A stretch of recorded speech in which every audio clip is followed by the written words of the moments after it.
Constellation has lost people before, but not like this. I'm so excited to see Tony after work. Our whole office is getting moved to Gagarin. Really?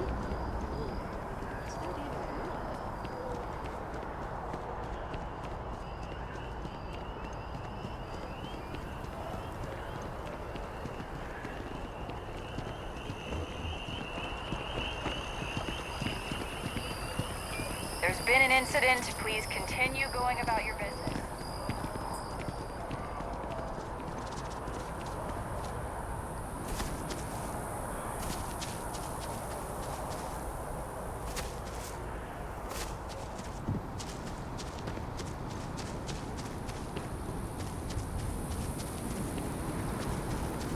If you're with the press, we have no statements to make about the attack.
That armor for me?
Constellation has suffered losses before, although really isn't the none time. quite so I know. violently. Look, we all feel like we've been kicked into the ground a million times over, but I think I have something.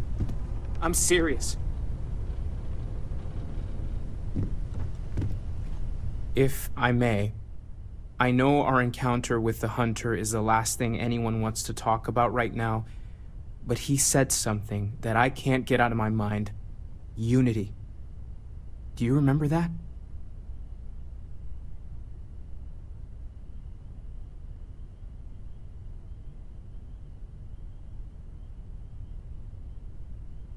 Because he was stopping us, implying that we were getting closer to it.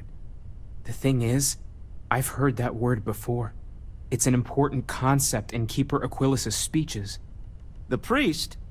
Is the Sanctum Universum going to bless our little crusade of discovery?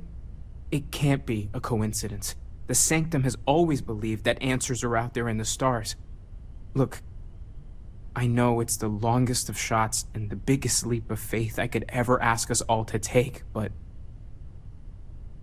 why not talk to him?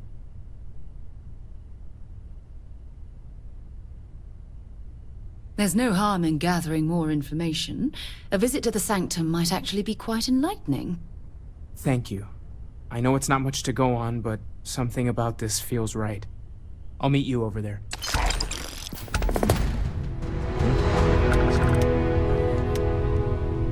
I've been lost in thought. I have for a bit. something I need to discuss with you. Here, I have something for you.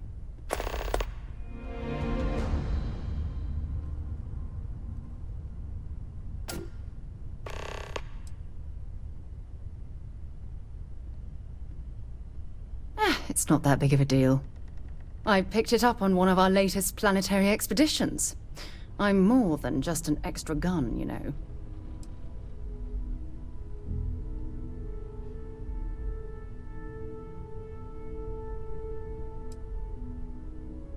I'm just pleased I get to utilize some of my old field collecting skills. It's been a while. Check back with me from time to time after we return from our planetary jaunts. If I pick anything up, it's all yours. Thanks for taking the time to talk. I wanted to ask you about the artifact you found on Bactera. When you pulled it from the rock, held it in your hands for the first time, how did you feel?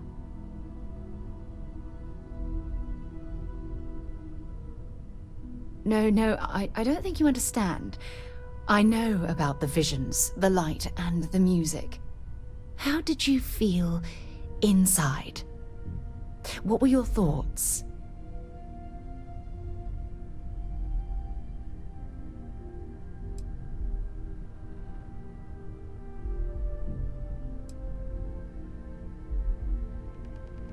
Oh my goodness. That must have been terrifying.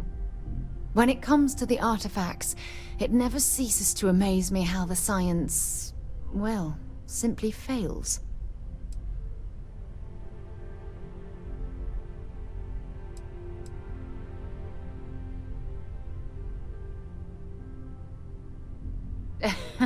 True. But hey, how else would you describe it? The artifacts are so different, so alien. And I'm certain one of them reached out and spoke to you. Quite the mystery. Agreed. Unfortunately, there's no way that I know of to reply. And believe me, I've been trying to gather data on the damn things for years.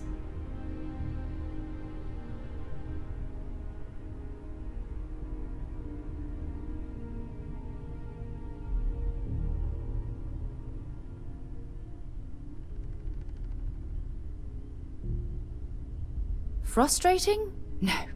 Bewildering? Yes. It would be, oh, well, an explorer's dream to solve a mystery like this. I knew I picked the right person for the job. Look, I wanted to thank you for taking the time to talk, and for keeping an open mind. And I also wanted to say, well, I'm pleased we're on this journey together. It's the best decision I've made in quite a long time.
I will be monitoring everyone's vitals for signs of continued trauma.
Landing site locked. Take us in.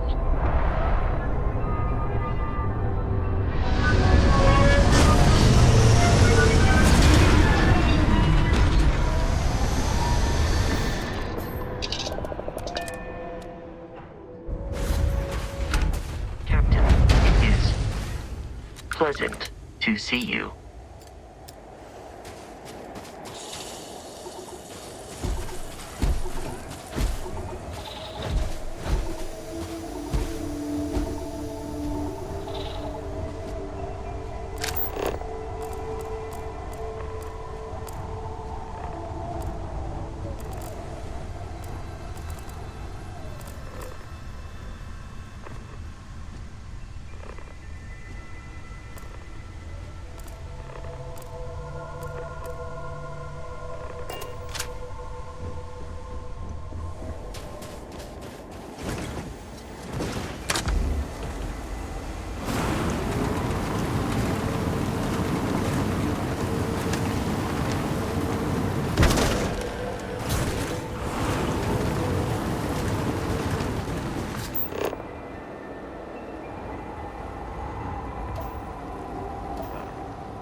Hi, mate. Not much.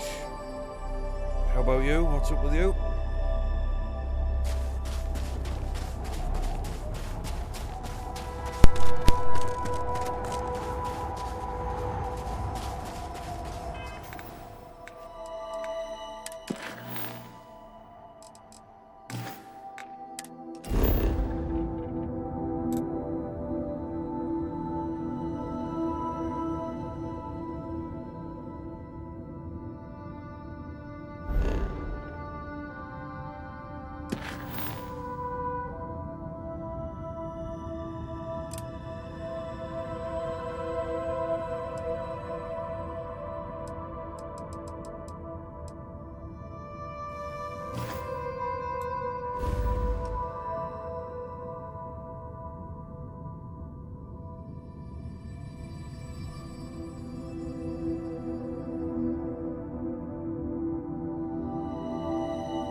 Was fun?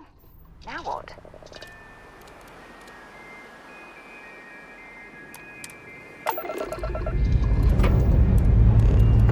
Lifting off now.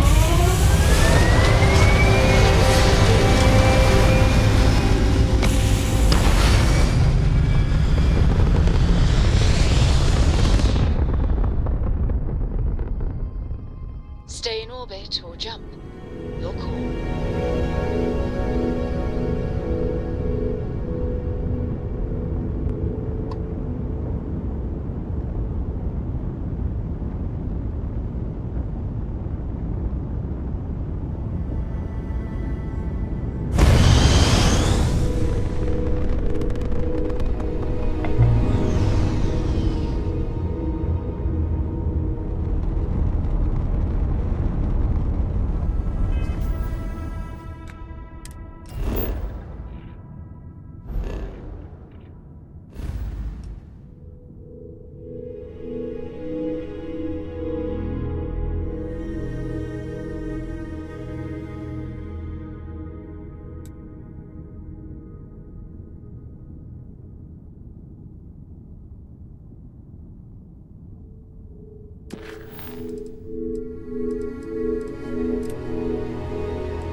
Hey, can we skip the local chunks this time? Never agrees with my stomach.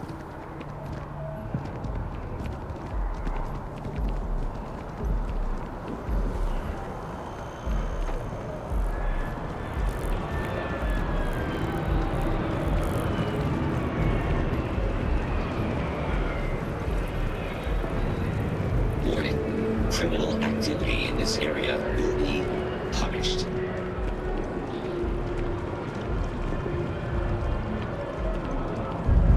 This, tell me how many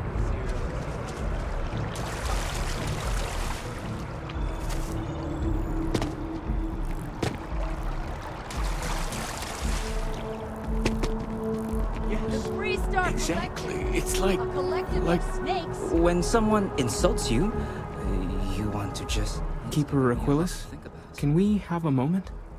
Oh, Mateo. It's been too long. How are your parents? Your mother still struggling with that azalea garden? No, she figured that out a while ago. Had to adjust the pH levels in the soil. But, Keeper, I didn't come to catch up. Oh. Well, what's on both your minds?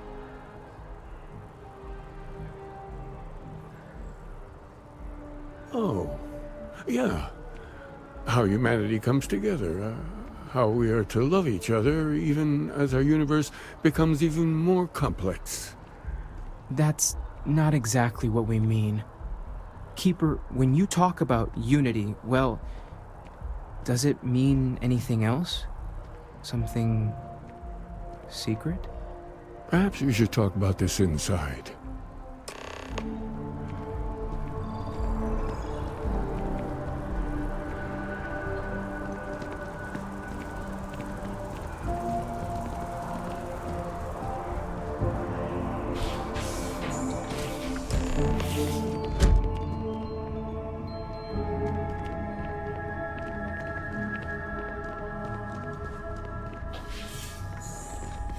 You know, there are folks I sometimes see only once every few years. In between, they're just out there, jumping.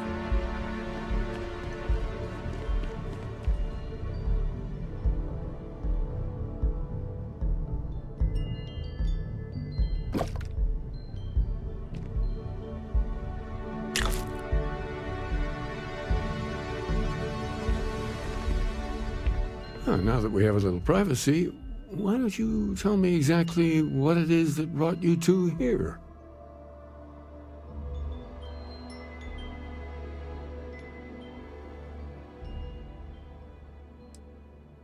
We've lost people, Keeper. Oh, I'm so sorry to hear that. And these Starborn, I take it they're different from the people of the settled systems? There have always been mysteries that seem to defy our understanding of the universe.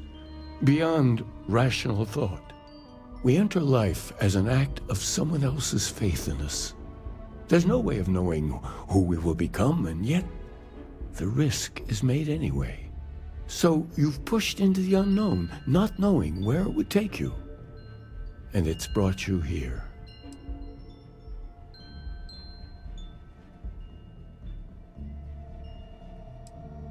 I think I can.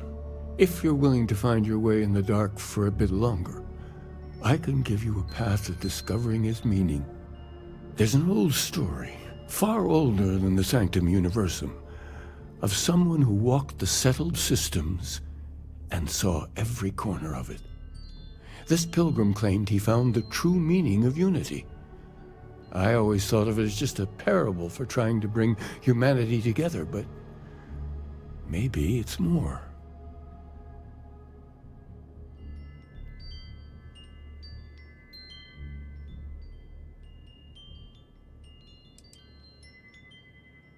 I'm not sure if he was, but if what you're looking for is connected, then anything might be possible. In my story, the pilgrim met the founders of the House of Enlightenment and the enigmatic cult of the Varun, and he gave them each a part of the truth. Then he goes to his final resting place to live out the rest of his days in contemplation of infinitum addendum, his addition or contribution to the infinite. But what if the story isn't a metaphor, but a code? A way of finding the pilgrim again, or at least his grave.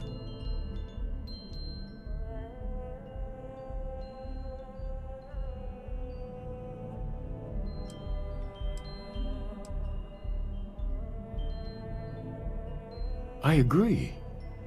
I think you need to talk to them about this unity pilgrim. And clearly, not just in a theological sense, as I have.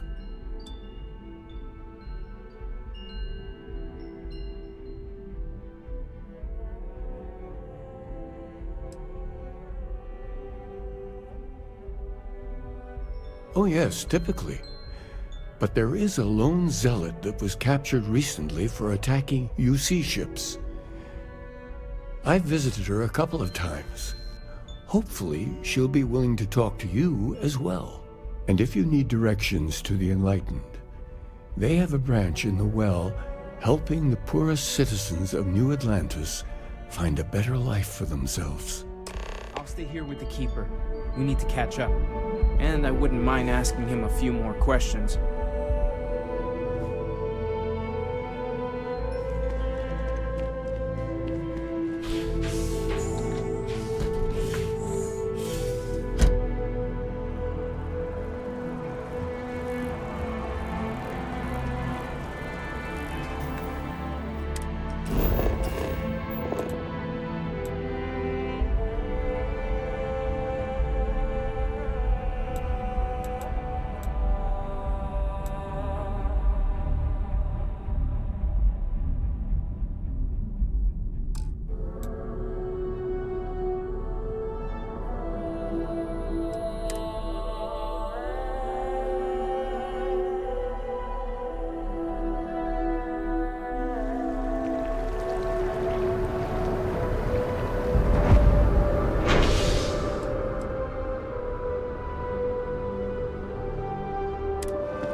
When you have a few moments, there's something I'd like to discuss. Look, I wanted to take this opportunity to thank you. The fact that you risked your life to save me, I don't know what to say.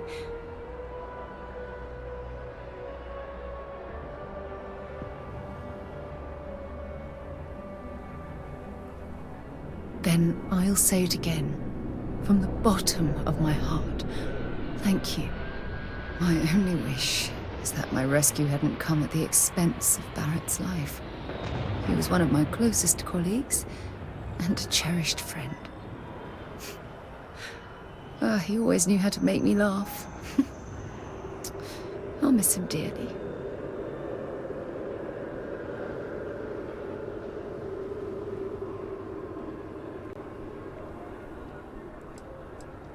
I don't have to. I blame myself. Our charter at Constellation has always been to analyze the unknown, but rarely at the expense of our members' lives. Yet all the while, I've been cavalier about taking risks and pushing the boundaries, not appreciating the true cost of my actions. Had I not pushed so hard to pursue the Starborn, perhaps none of this would have happened at all, and Barrett would still be alive.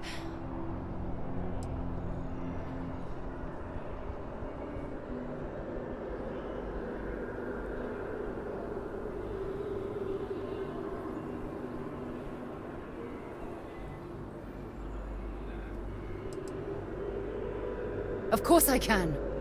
Damn it! Why is this happening to us? We're explorers. Our curiosity pushes us to seek answers to life's mysteries.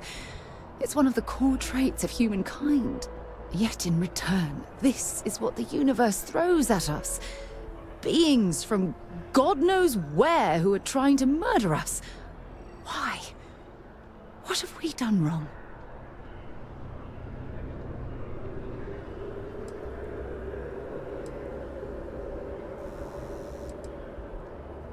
No. I refuse to allow Barrett's death to be attributed to bad luck. It isn't fair. The question is, where do we go from here?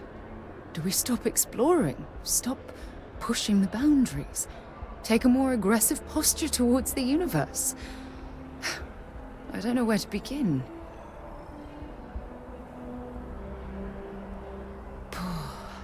I suppose you're right. I just hope we don't make the same fatal mistake twice. Well, I suppose that's all I had on my mind for now. Oh, it was a relief to get all of that out in the open. I'm sorry I got so angry. But I assure you, it's nothing personal. You're the only one I feel comfortable talking with about these things. Good. Because I expect this won't be the last time I intend to cry on your shoulder or scream in your face. Well, we have a long road ahead of us. I suppose it's high time we get back to work.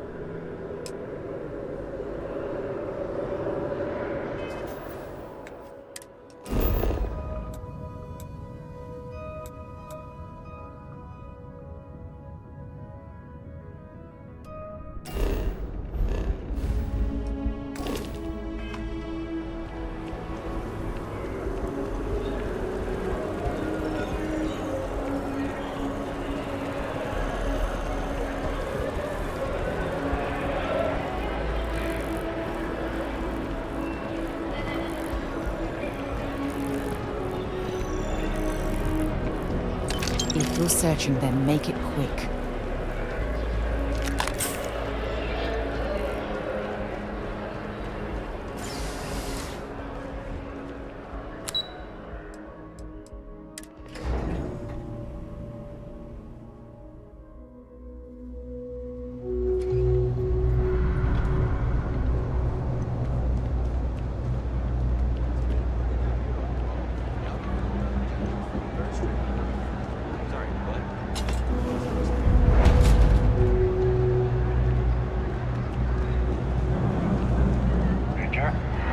My mother wanted me to be a doctor.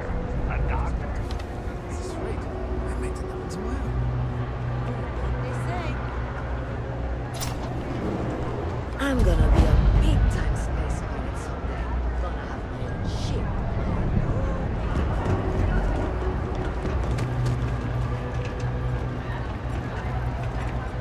If it's about the financial or food assistance programs, we are backlogged. Don't worry, we're doing everything we can. Oh, you're not? Sorry. Can I help you?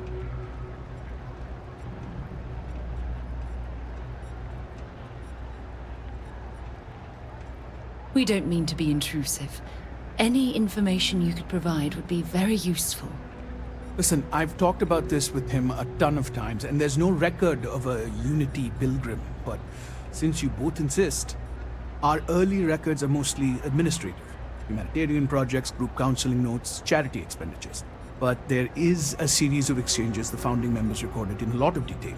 It's the closest thing I have to what Aquilas is describing.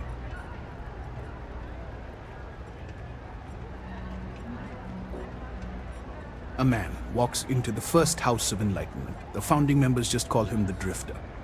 So they think he's a charity case at first, but no, the Drifter asks them a bunch of questions. If your philosophy is built on an individual's own morality, what about the second person? That second person might disagree. Isn't the problem of two what you're really looking for? And the founders respond, each individual must understand how the second person lifts them up. All of human effort is a story of cooperation pushing us forward. And it kind of goes on like that. He comes back every week for a year. Same conversation every time. Second person this, the problem of do that.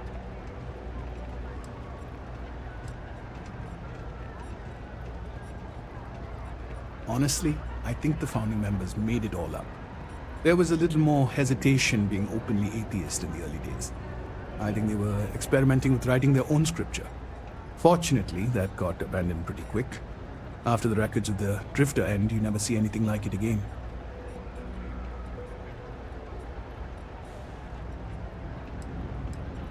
Besides what the Keeper would say about it, sounds like a gathering point, or a center. Or, in mathematics, it would mean one, like the one. the first at the beginning. Always happy to help. If you'll excuse me, I've got a lot of aid efforts to coordinate.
Wish that bartender at the viewport would stop complaining to security.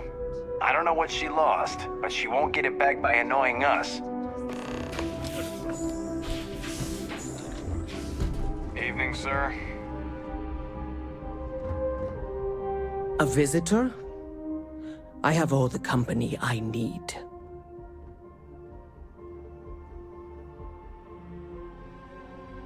He knows not the truth. He sends another to ask more incessant questions. Perhaps you should hear us out before you decide to cast judgment. The Great Serpent waits in the shadows. He will entwine the universe, and all but the faithful will be made as dust.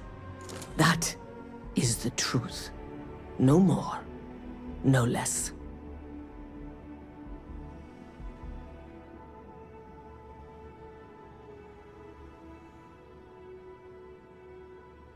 Anything you could tell us would be tremendously helpful. Yes, I have spoken to your keeper about this. I will tell you what I told him, and then you will leave me. Jinan Varun meets the unbeliever. He gives false prophecy to Jinan. But such is Jinan's conviction in the Great Serpent, he does not hesitate. He cuts the unbeliever down. But the unbeliever returns. Jinan realizes the Great Serpent is testing him, and he will not be found wanting. 4 times they fight. Over 120 rotations of the planet they are on. Remember these 4 battles, Jinan, the unbeliever says. Remember these 120 rotations. But Jinan knows this is blasphemy, and delivers the killing blow. That is all.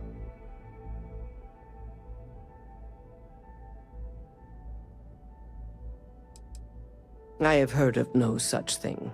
If it exists, it is a shadow that the Great Serpent casts to deceive the faithless.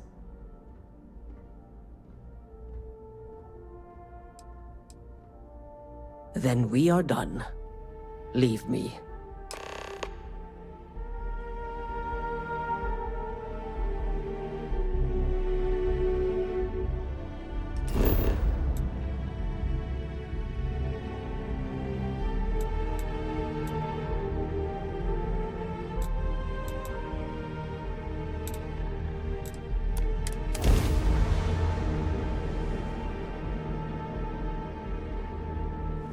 Hi. How you doing?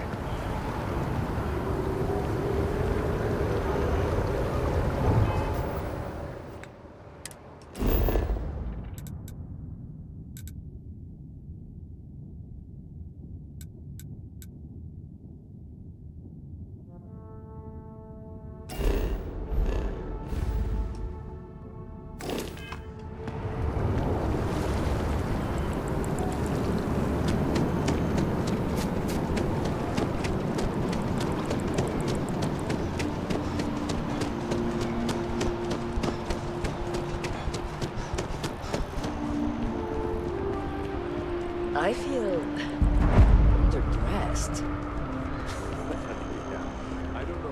Can you imagine how many credits flow through this place?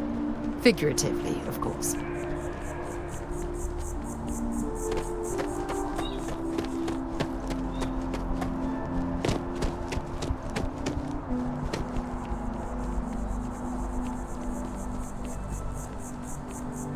Keeper Aquilus has been helping me work through some, anger issues.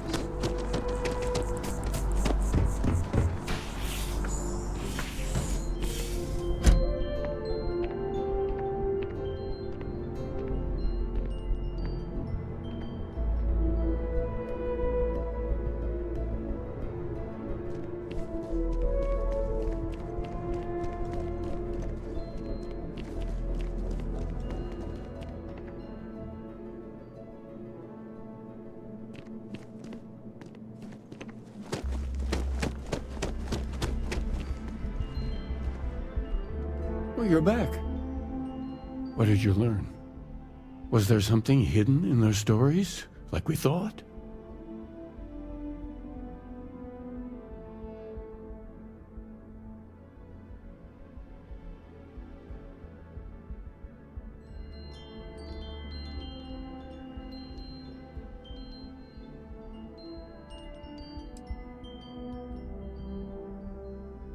If there really is a location the Pilgrim wanted us to find, those do sound awfully like coordinates.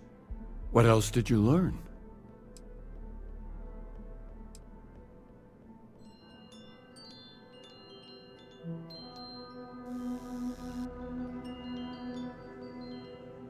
Yes. What he added to infinity. Maybe that points to a name. If we're looking for his resting place, we'd need to know the name of the star system, wouldn't we? Was there anything else?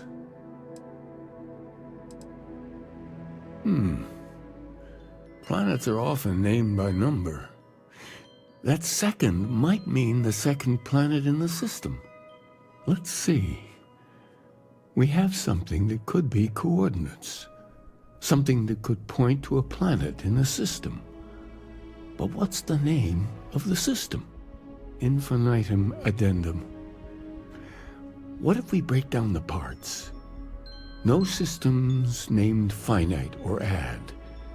That just leaves in and dumb. Well, that's certainly how I feel.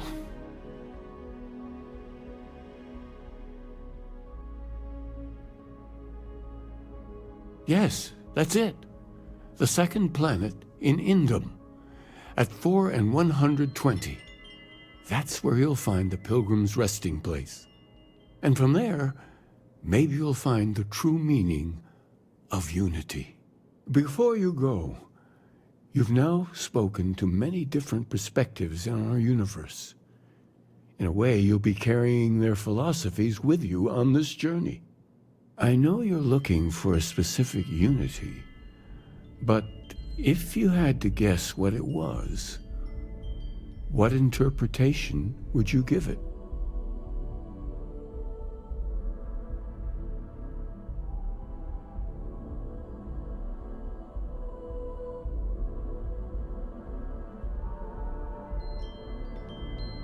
Ah, but what makes something like that holy? Gravity is also a force that brings things together. Should that be sanctified?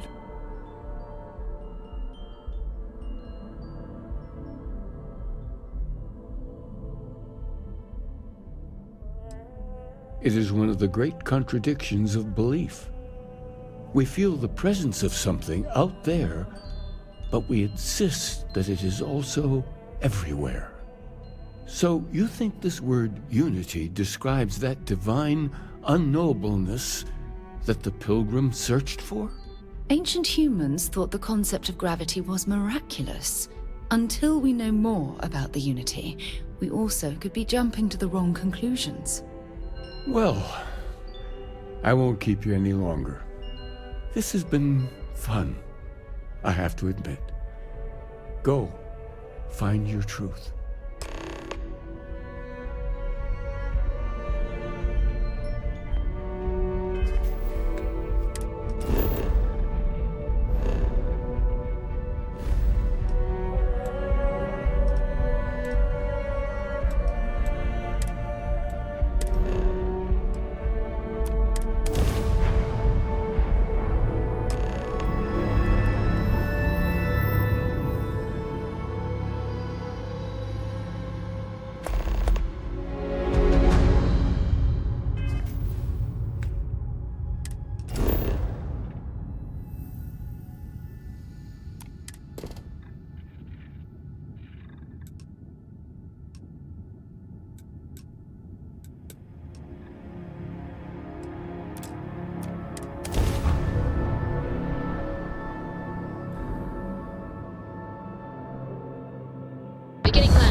Hello. I am satisfied to see that you survived your most recent sleep cycle.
Whoever lived at this homestead seemed to have settled in for the long haul.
The frost is starting to interfere with my instruments.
ready to land.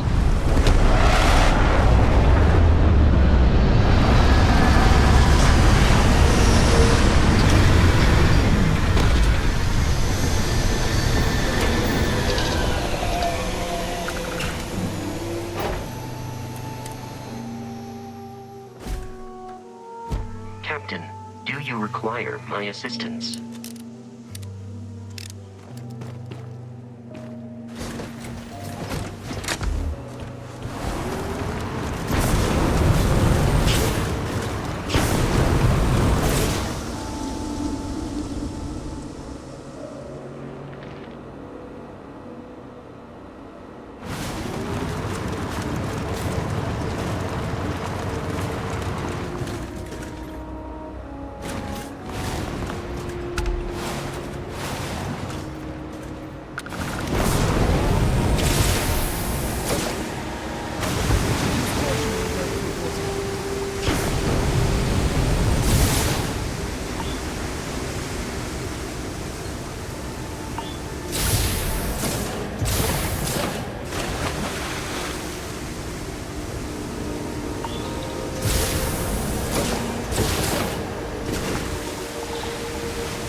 What an incredibly beautiful sculpture.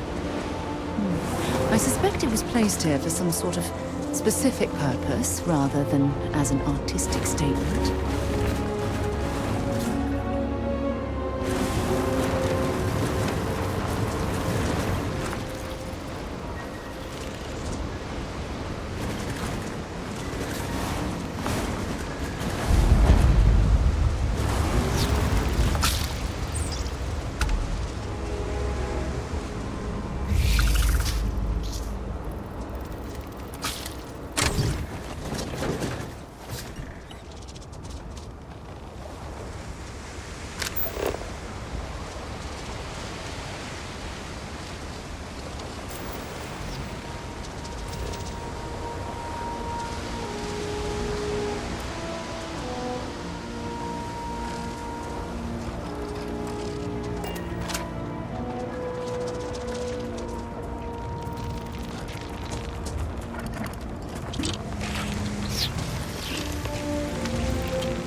Checks out. We're in the right place. Can't be. You found me. I knew I made the right choice in letting you go.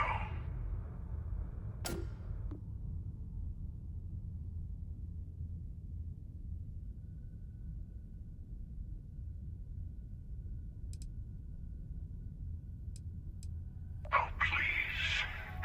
Did you think I couldn't have found you again?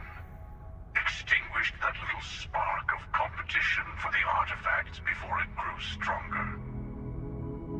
I wanted to see what you would do, and I haven't been disappointed.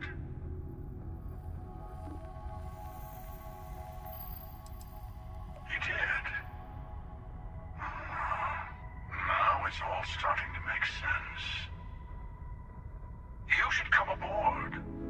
There's another Starborn here who is very interested in meeting you. I can speak for myself.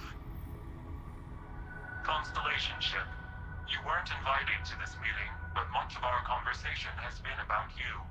It's only fitting you should join us. I will personally guarantee your safety as long as you come in peace. And think of it as a ceasefire meeting. Your one shot at getting those answers you must desperately want.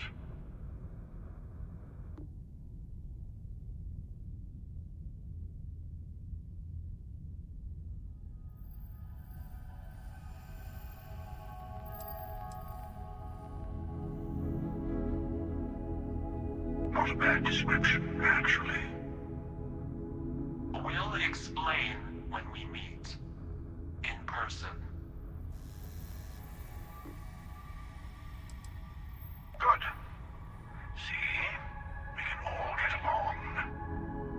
For now.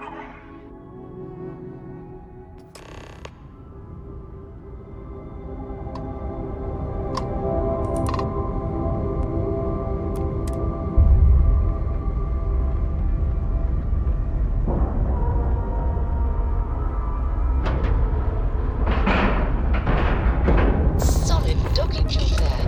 Nice work.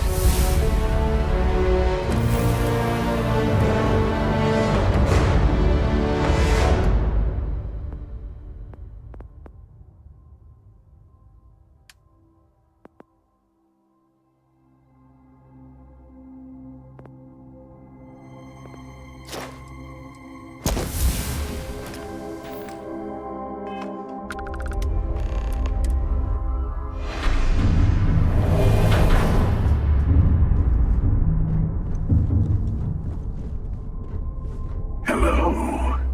Again. Do you remember the emissary, perhaps? And their ship, the Helix? I believe they ambushed you above Neon and demanded that artifact you worked so hard to gain. Thank you for the stellar introduction.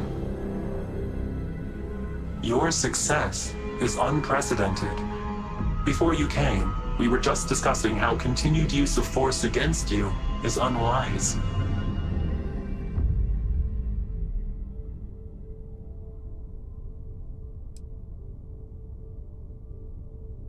Yes, we did. We are not a monolithic people. The Starborn are individuals. Some are united in cause. Others are in it for themselves. We are all in it for ourselves. Some of us are just more honest. The emissary threatened your ship, demanded you hand over your artifact. How is that so different from what I did? We needed to warn you off. Every encounter with one of our kind could spell disaster. For whom, exactly? I say whoever can collect them should.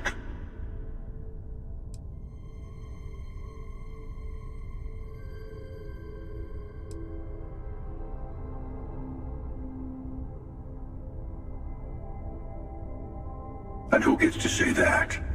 You? Me? The emissary? I have debated morality for near infinity, and all I have found while enforcing their will on others. Rules and laws spoken as principles, but backed by arms and violence. Enough. We have more to discuss. The Unity. You are on the path to it. It is a place, a gateway. It is where we were reborn. Not a relatively expendable Dusty anymore, are you? Look at where you've ended up.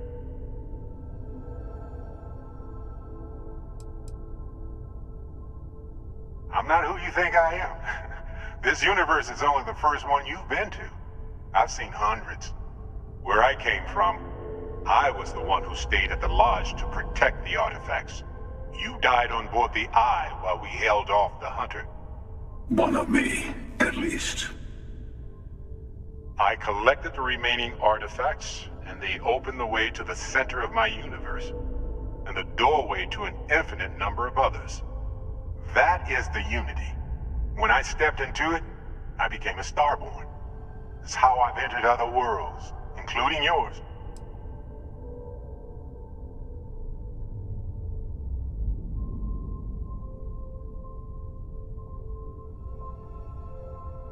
They are all connected.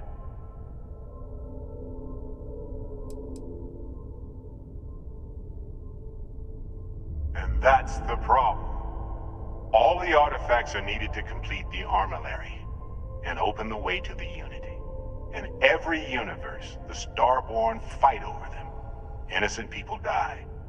You've witnessed the power granted by the temples, the anarchy that can be unleashed. Someone has to decide who should get them. Here it comes. The emissary tells you only the worthy should enter heaven. You're twisting what I mean. They're hypocrites. They use the chaos caused by the hunt for the artifacts to establish an order where they decide who's worthy. I attacked your lodge because I wanted the artifacts, and you held me off. You got away. That wasn't some morality play. You didn't survive because of righteousness. You won because of persistence, luck, and skill. As I have done countless times. I was also human once. But what does it matter who or what I was when eternity is within your grasp?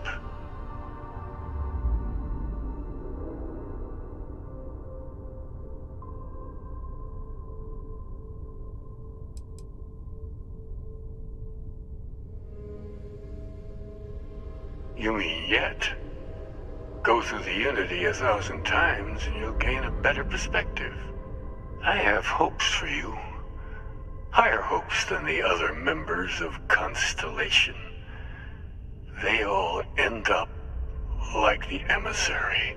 You've never come this far. Not in all the universes I've seen. The path to the Unity is opening to you. You're going to tip the scales one way or another. Better your hand be on one of our sides.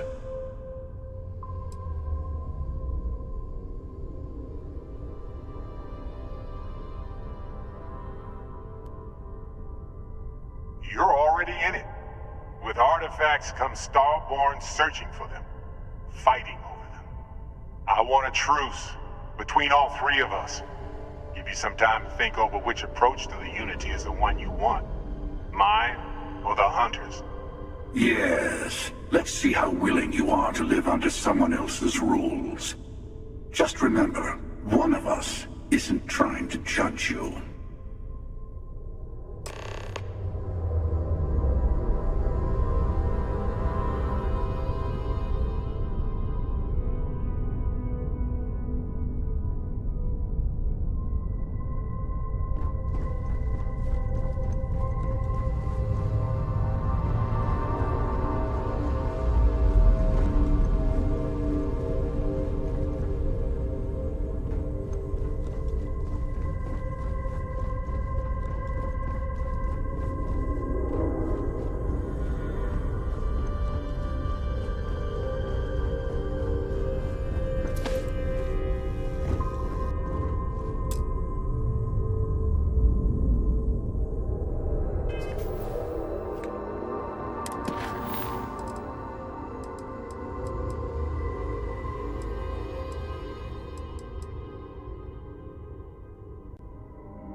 not the same people. Sure you have more questions. Ask.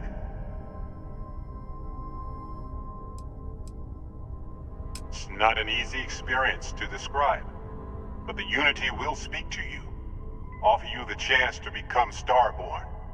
You will be leaving this universe behind to be reborn. Everything you were before will be gone. Maybe that's why it offers the choice. Compassion? Or is it testing us?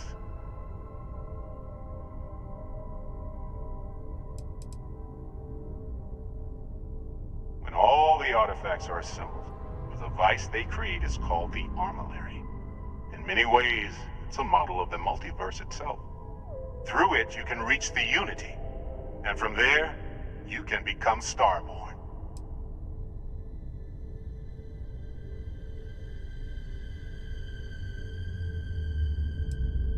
You've seen the terror the Hunter causes.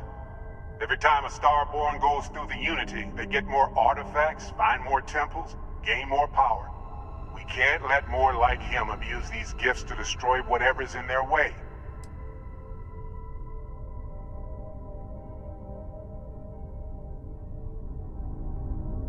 You might think the emissary is on your side, but your persistence is what forced them to tell you the truth. The Unity is meant for whomever can get there. Don't fall for that talk of worthiness.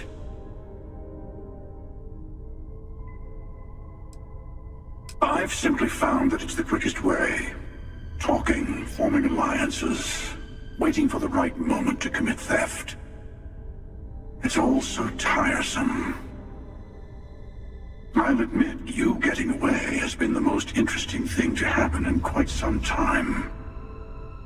As soon as I realized what had happened, I knew I needed to wait until this meeting with the emissary to decide what to do about you.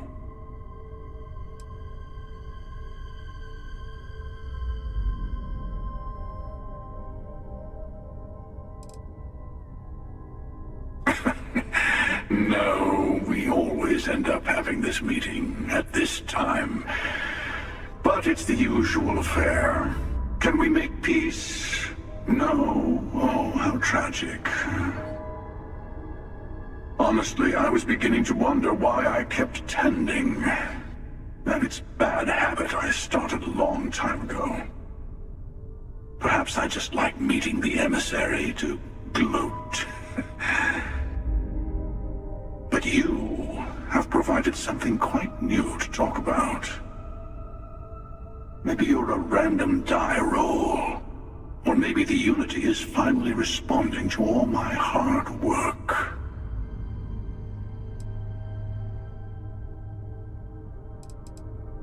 Whoever created the artifacts and built those temples is playing a game with us.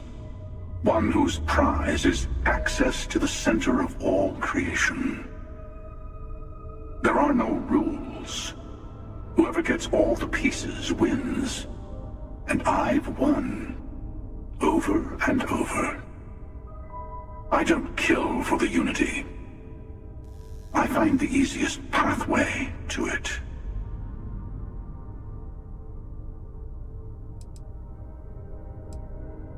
They enter the Unity, take artifacts from others, employ force. All the things I do. I am many things, but I would never tell anyone what to do with their gifts. That is your decision, not someone else's. The emissary wants to become the judge of who gets to enter, but the Unity itself doesn't judge.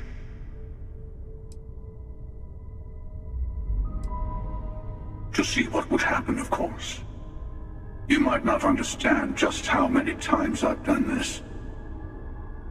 Usually, you're the one who ends up dead, and whoever cries over your body goes on to become the emissary. Sometimes I manage to get you all bunched up and take care of the problem in one go. Sometimes the emissary has gotten to me first, and I never arrive. Hundreds and hundreds of variations of me, hacking through Constellation. And it's almost never you. You making it to your ship on your own. It's new. I took it as a sign. I don't get many of those anymore.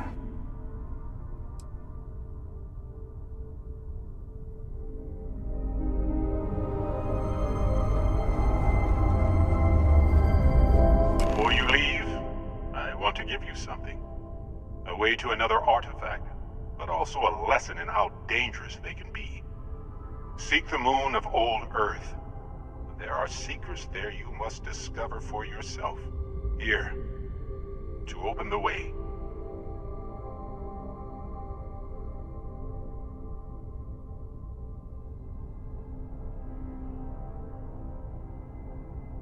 And I am sorry we have not always been forthcoming. I hope you will see what I have seen. You should also talk to your colleagues in Constellation. I am sure that they have gathered more information on the remaining artifacts in the fringes of space. Part of me wonders what they will all say about what you have learned. But I will leave that to you.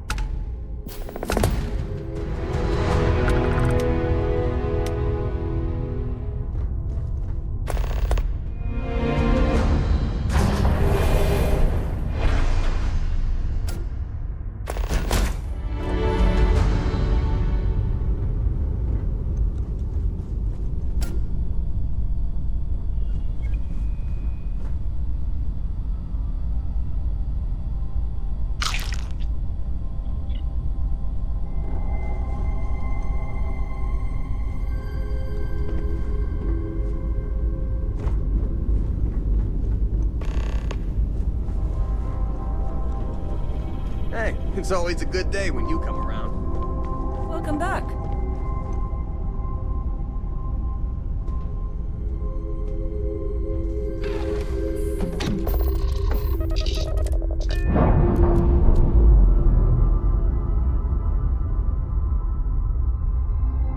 And we're loose.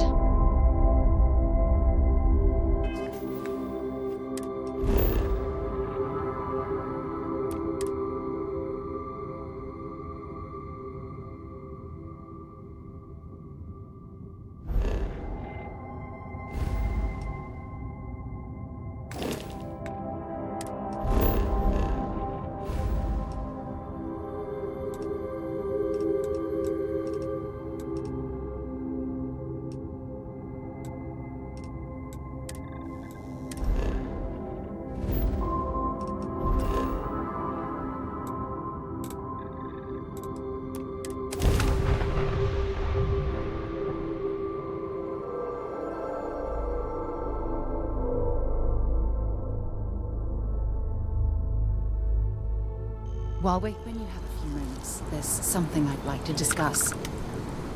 Remember our last conversation, when you told me the artifacts made you feel like you were being pulled across the entire galaxy? Well, it got me thinking. So I dove into our archives and started looking through Constellation's older journal entries. Just because I wasn't familiar with the experience you described, doesn't mean the same might have been true for my predecessor.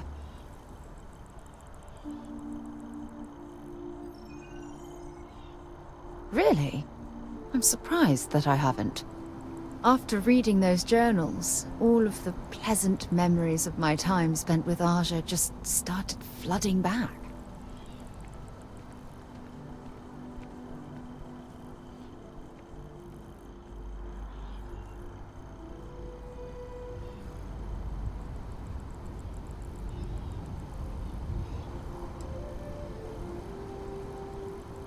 She absolutely was. Aja was the one that taught me the ropes at Constellation and took me under her wing as her protege.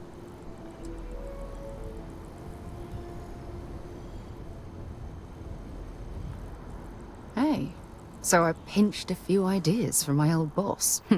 Can you blame me?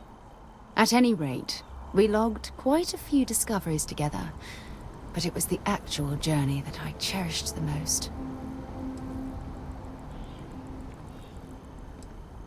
Exactly. For me, it was all about the quieter moments. There was nothing quite like sitting back and watching space bend while listening to Aja spin vivid stories to fill the time. Oh, I find that sort of cozy isolation the best way to really get to know someone.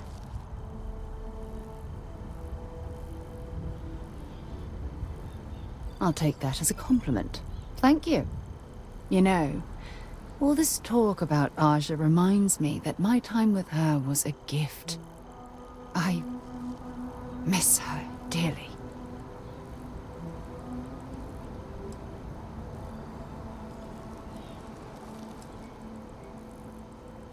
No, she retired. Living on Porima 2 now, I think. Come to think of it, if we're ever out that far, perhaps we could pay her a visit, and I could make proper introductions.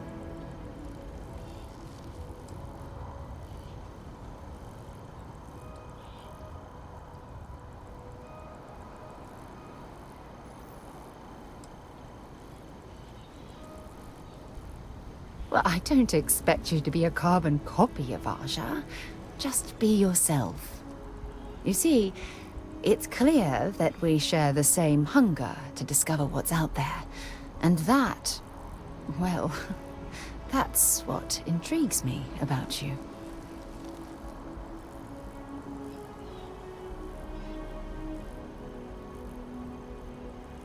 Good.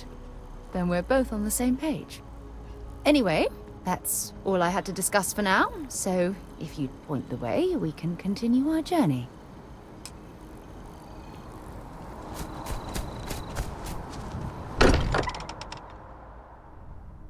I wonder if any discovery reports have come in while we were away. Hey, I've been talking with the others, and I'd like to get everyone together. To say goodbye. You know, to Barrett.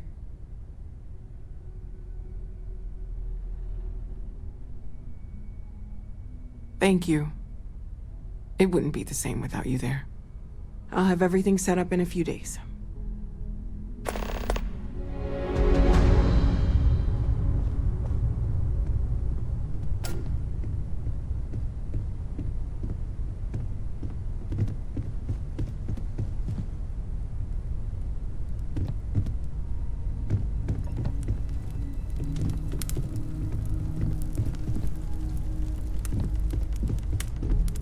Mateo told us about your pilgrim's voyage.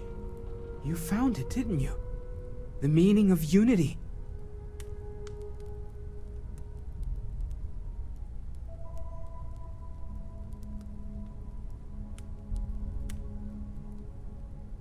Wait, say that again? Multiple universes? You can't possibly mean what I think you mean. Let's take a step back. This is everything we've been building towards, and the implications are a lot to take in. Could you explain the part about multiple universes one more time for everyone? Yes, I wouldn't mind a little more detail.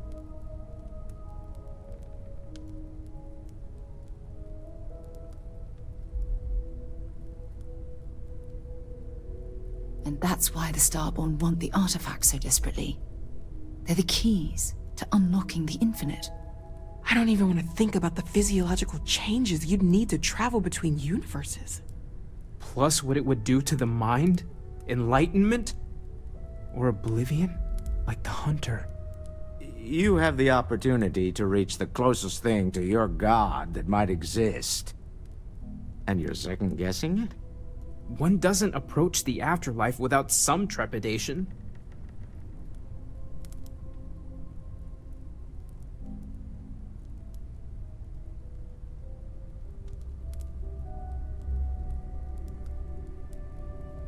You're right.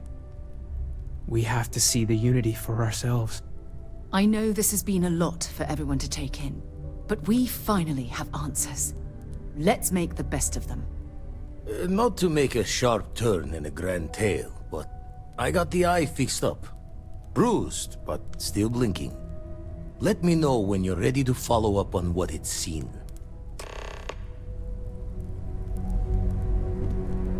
These last glimpses from the Eye are from the farthest fringes of known space. Could be the only remaining pieces outside the hands of the Starborn. Catch a smile out there.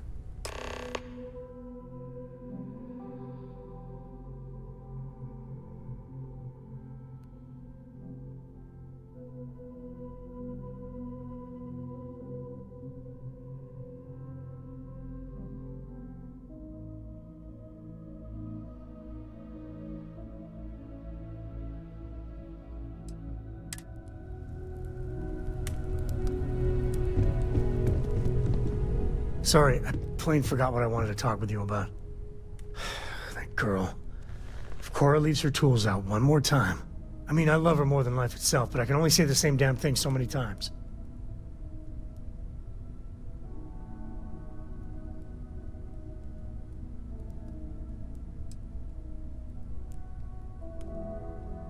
Oh, next time I see her, I'll paste on a smile and ask her ever so nicely to pick them up.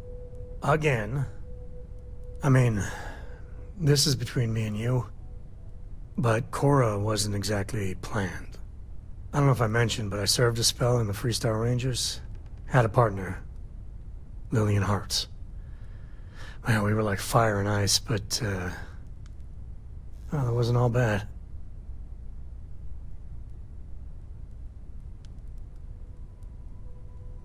It wasn't always like it is now. Hell, when Cora was born, I was completely out of my depth. For the first few months, I kept thinking, what a colossal mistake I made. Me, a father. But one late night, early morning, whatever, little Cora gave me my first smile. And I knew I'd do anything for that girl. Yeah, big old mean Sam Coe loves his daughter. Alert SSNN. You said Cora's great, and I think so too. But I see so much of myself in her. I've done things I'm not proud of. Said things even worse.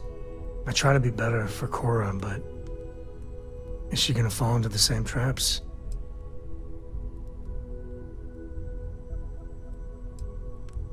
Maybe. When she's older. I know it seems crazy, towing her across the stars, but I'm not exactly swimming with options here. Her mother... Like I said, another story another time. And what, have her raised by Jacob, my dad? I'd sooner ship her off to Vladimir.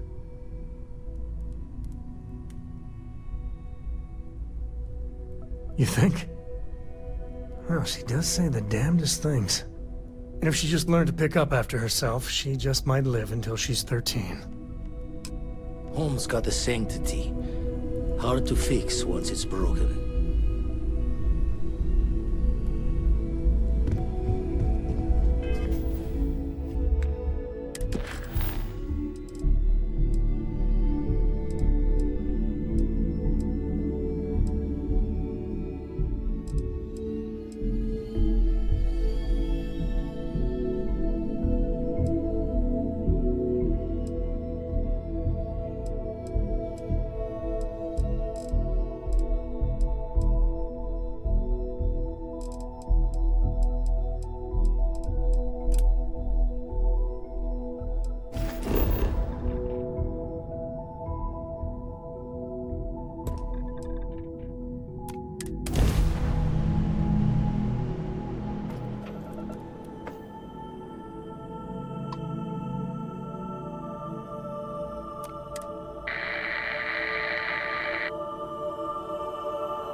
relay station is easily over 100 years old. Original Nova Galactic construction is my guess. Built to stand the test of time.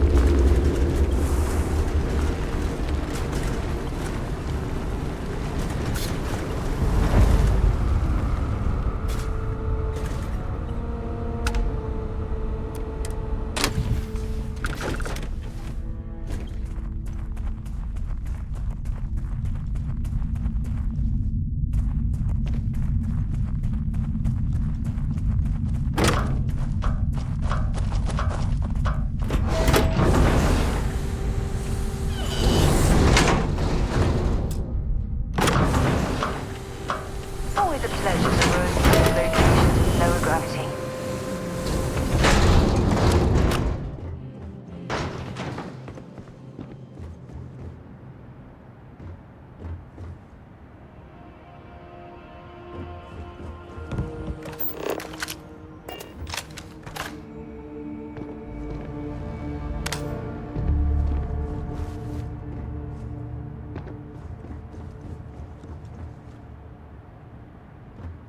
Look at the state of this facility. I wonder why this place was abandoned in such haste.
Voltaire really is something else.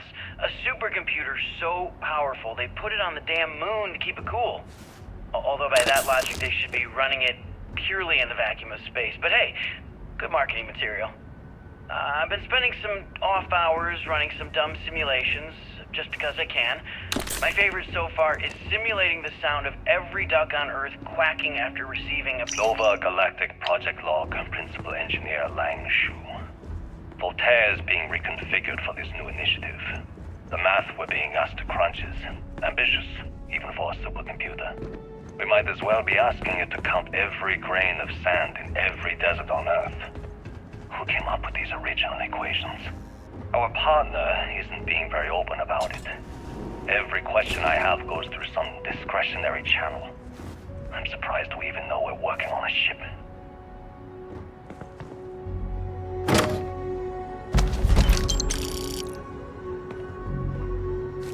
If you're overloaded, we should stop and prioritize what we're carrying. When I accepted the assignment up here, we were told to bring a couple of personal items. Some psychological studies said it helped when you're away from Earth this long. I brought my grandmother's old abacus. I would play with it on her lap, and she'd teach me the Russian for all the numbers. She Got word that she passed.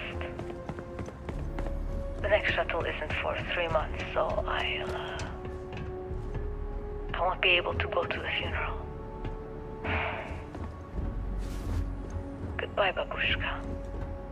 Thank you for teaching me math. It brought me to the moon.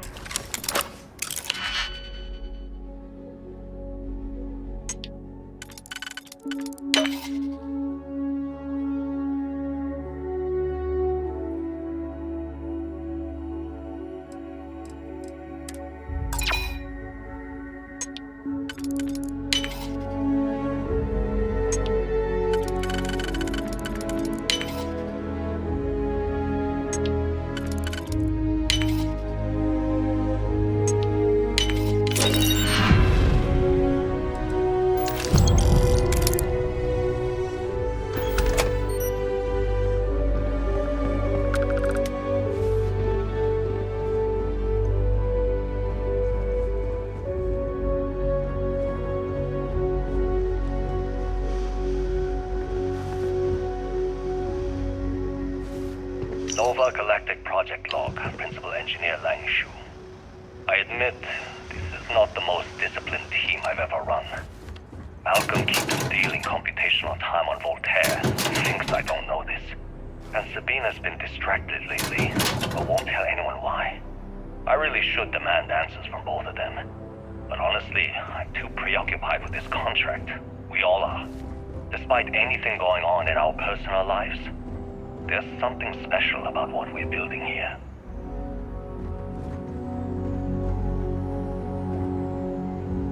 You ever get jealous? You know, the crew in the shipyard? Building the actual vessels that are gonna travel the stars? We're literally on a base on the moon. Oh, come on, Sabina. I'm trying to share my dreams here. Well, your dreams are always out there and never here where the rest of us live. Can't you just be happy doing your job? Where's the fun in that?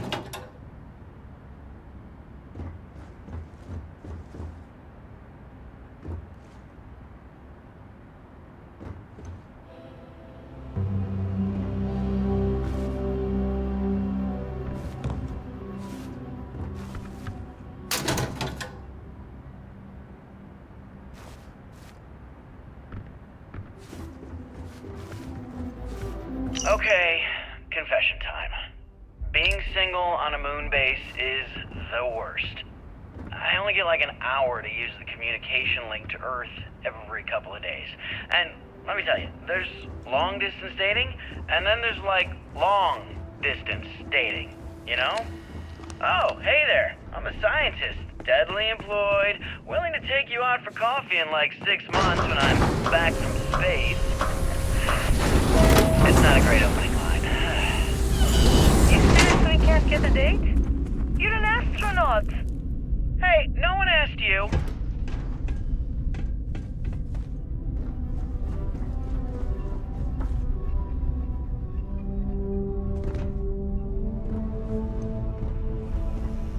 Engine spin-up time almost complete. Total time 5 minutes 22 seconds. Right on schedule. How are the helium-3 valves holding, Nova? We double-checked the leakage concerns this morning before the launch. All signs green. Any changes to the calculation sequence from Voltaire? No changes since we uploaded the last figures yesterday. It's a clean shot from here to Jupiter.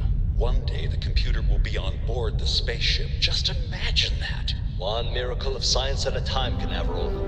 Counting down. 5, 4, 3, 2, 1.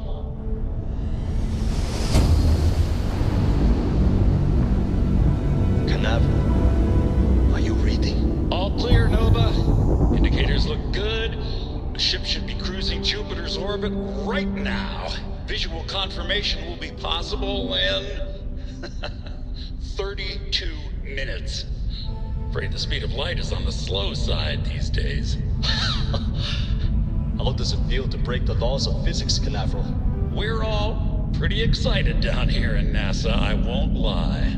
Excited enough to tell me where you got the original data? Not in a million years, Nova.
initiated. Watch your flaring.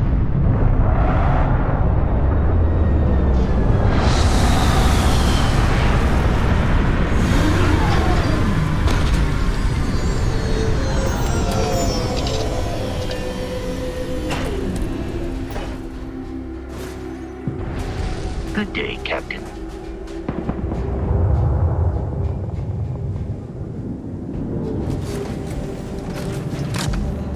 Let's proceed here.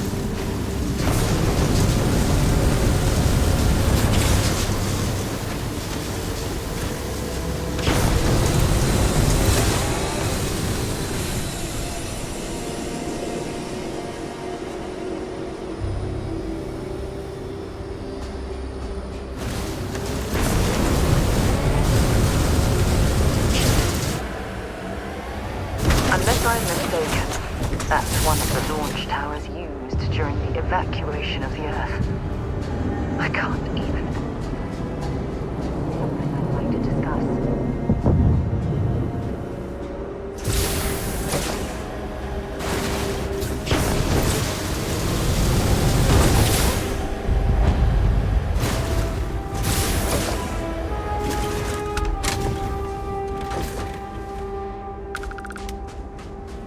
Forgive me for pulling you aside again, but, well, there's so much to process right now.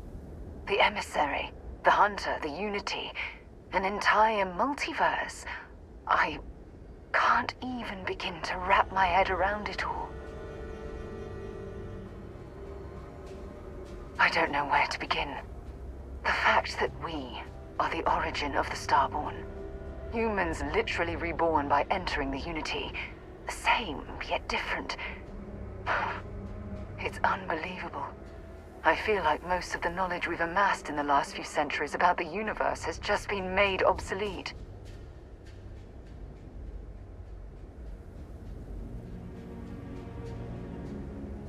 Yes, that's exactly right. Humans are clearly a victim of their own success.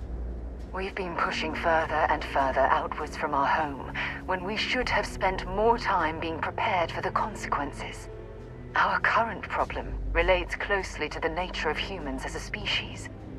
This rushed curiosity has led us to enter the Unity and become Starborn.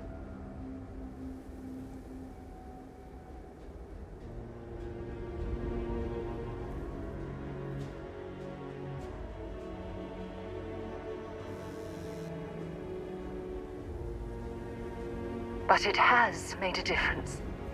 Here we are, caught in the middle of some sort of needlessly violent crusade between the hunter and the emissary. You'd think that a technologically advanced society would have evolved past petty squabbling over something like the artifacts. It almost makes me wonder if entering the Unity has done them more harm than good.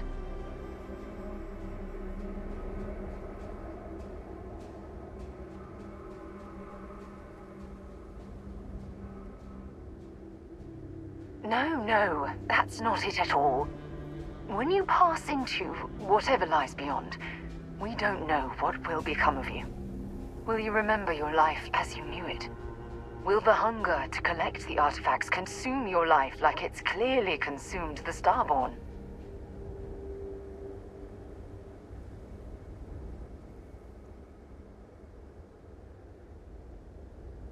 I'm just as curious to find out what's on the other side as well.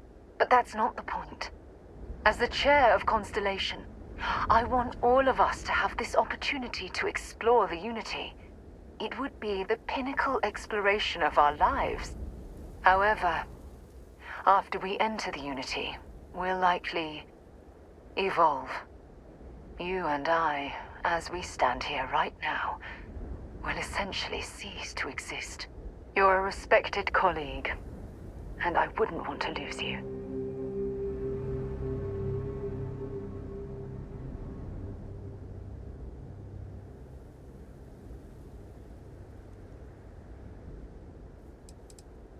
I'm not sure. I'm guessing based on what we've learned. Even if I accompany you into the Unity, the question still remains. Would we know each other anymore? even if we did, would we care? Part of what I do as chair of Constellation is weigh the costs of our expeditions. And this one, oh, the cost is extremely high.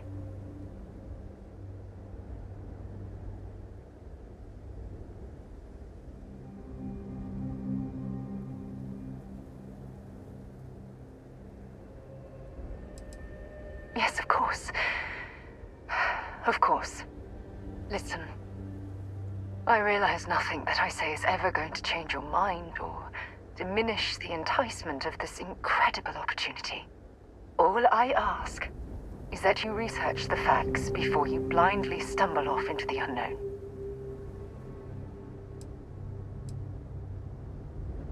Thank you. Well, I suppose I've ruined the moment again, haven't I? I'm getting quite good at that lately. I'll let you get back to whatever you were doing. Just think what we discussed. I know I will.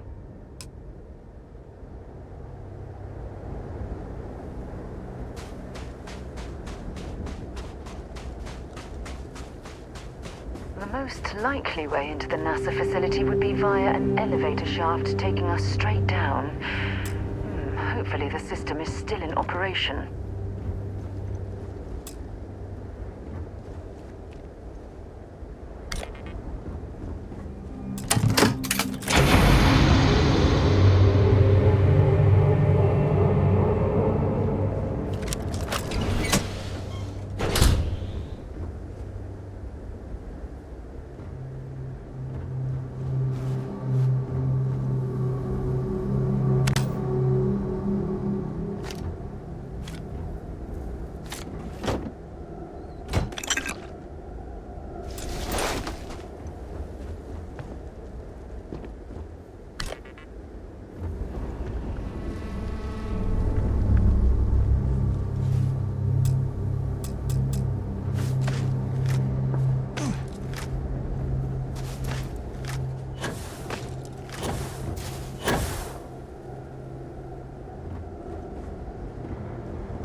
I hope the occupants of this colony ship found alternate transportation to evacuate the Earth before it was too late.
It's clear the gantry was in loading position.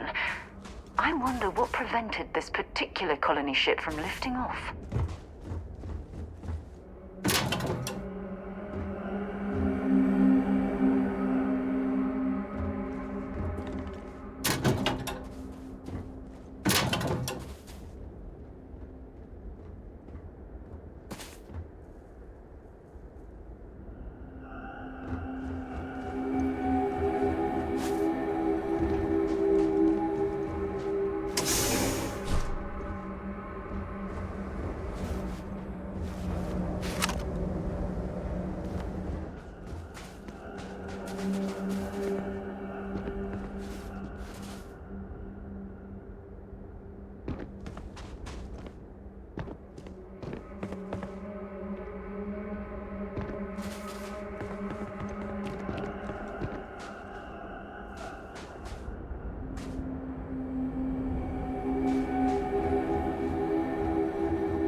The lift system seems to be completely offline. We should search for a way to restore the power and get it back into operation.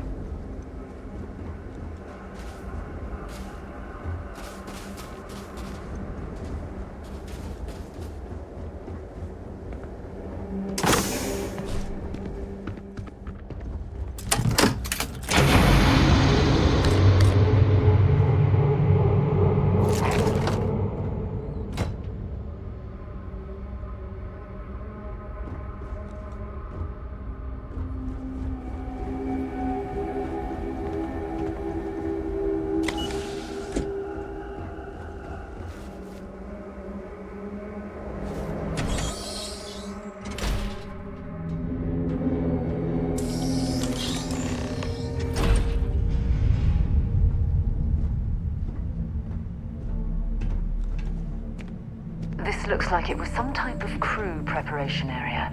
Probably the last step before boarding. It's definitely seen better days.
Station log. Dr. Judith Tatienne. The recent delivery from Mars is unsettling. I was expecting rock samples or maybe fossils of microbial life. Instead, Dr. Victor Isa comes with 2 members of the military. Everything they've brought back is under wraps. What could a theoretical physicist need with a sample from Mars?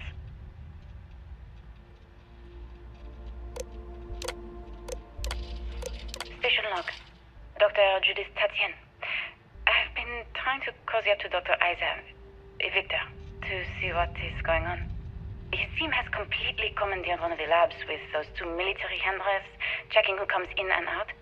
I joked that maybe he found a little gray man and was doing an autopsy, and he grew very pale. 2 days later, he sends me a request asking for more information on my background in materials science, metallurgical engineering. We have a meeting tomorrow. I think I'm being invited into the lab.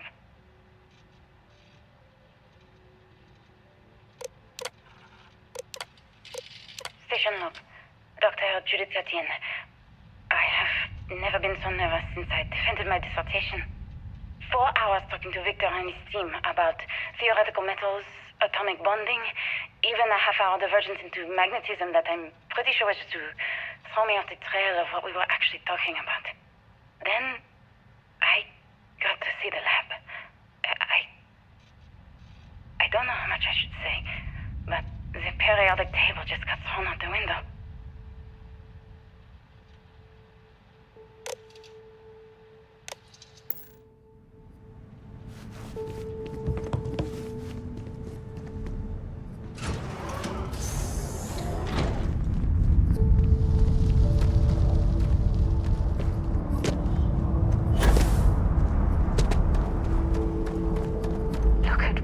Structural damage. We need to be careful around here.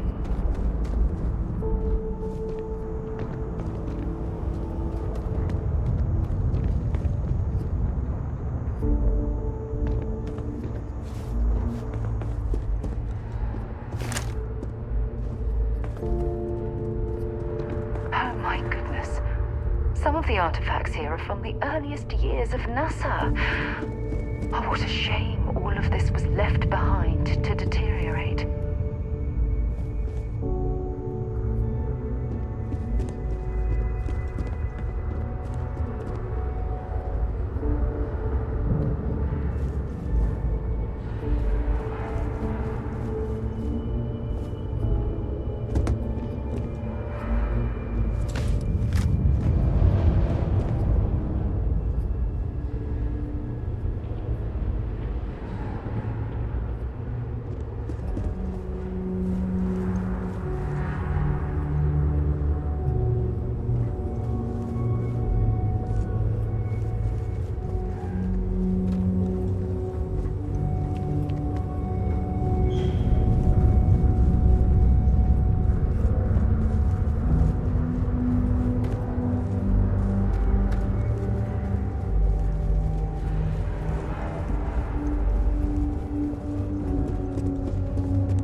where these calculations came from.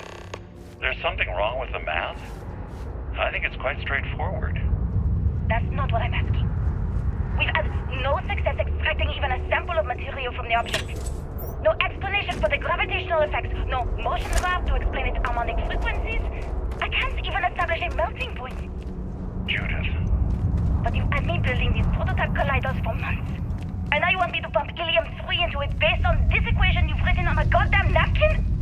I just need you to trust me. I have been trusting you.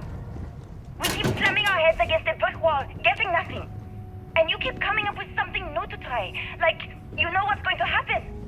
Where are you getting your information, Victor? I'm sorry, Judith. Look, not here, okay? Somewhere off base.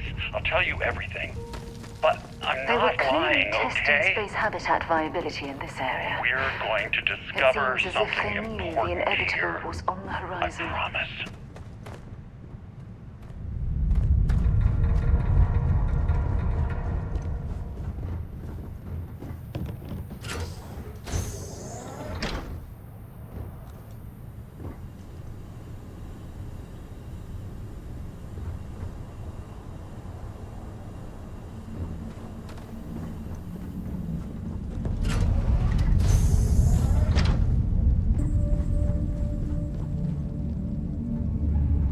Not much left of this geology laboratory.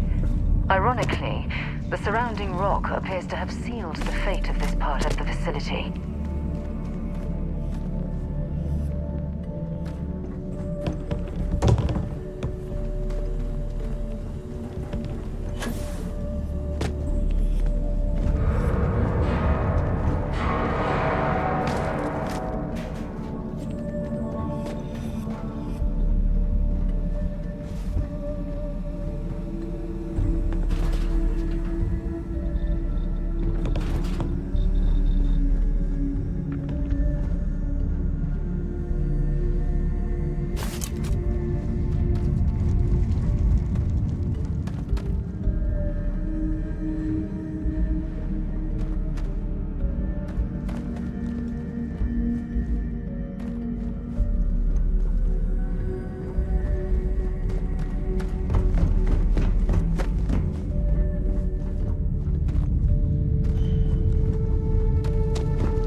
Vasco's long-lost relatives.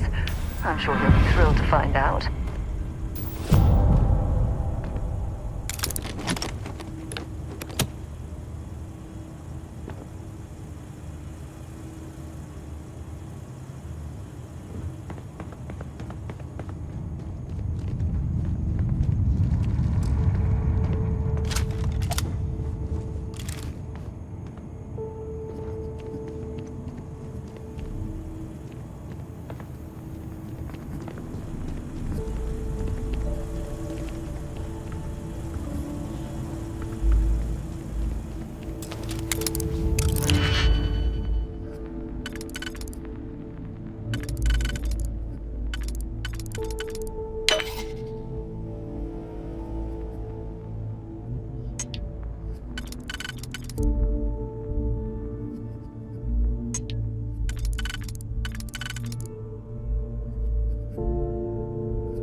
learn to pick 'em. You know what, on second thought, I don't want to know.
Facility. The logistics it must have taken to build it this deep underground. It's astonishing.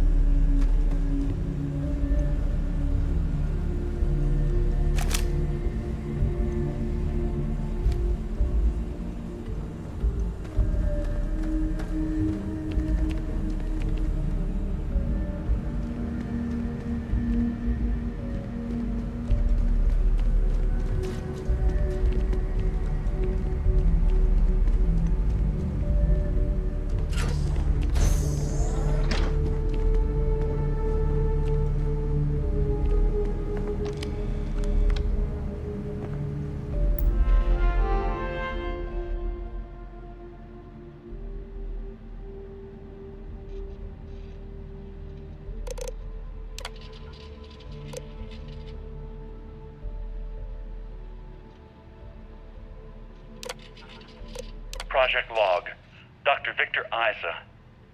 We turned on the prototype today. The gravitational field around it began to fold as we long suspected. Complete reversal of gravitational pull was observed on dozens of loose objects around the lab. I'm setting up a meeting with the directors to propose a larger test. The prototype proves we don't need the original anymore, but further work is going to have to take place in space. Somewhere with abundant helium-3 and with a civilian partner. Someone with access to large-scale manufacturing resources and computational equipment. Engineering gravitational folds pulling the far side of the solar system closer to us. It's all going to be possible.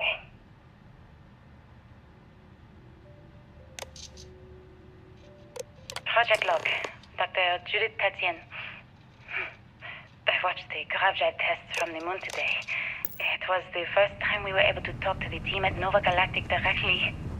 So many things were under wraps before, but now everyone wants all the publicity they can get. I'm already seeing proposals for manufacturing androids of If there's a way to access the big expeditions to Alpha Centauri and beyond, it's also overwhelming. And worrying. It could take years, decades, before we know what all these side effects of operating a crabbed drive can be. But no one wants to hear that right now. Like a bunch of pioneers racing towards the edges of the frontier without knowing about the grizzly bears in the mountains.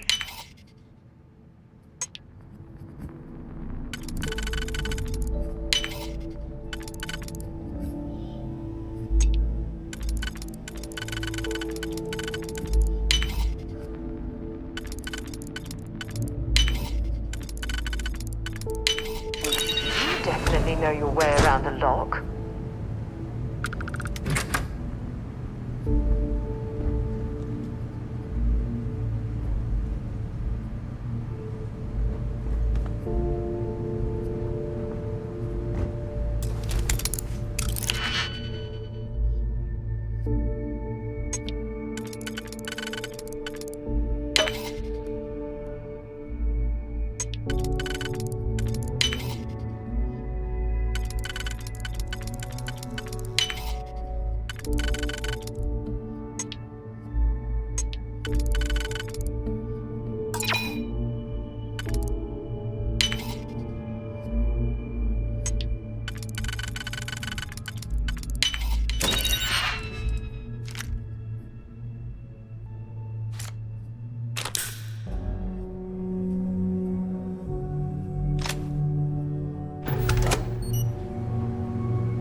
I never actually got to visit your labs back when we were working on the grav drive projects.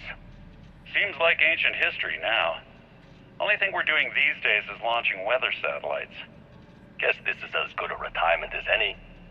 Now, Project Demeter, you want our help manufacturing scanners to better track these new meteorological patterns we're seeing.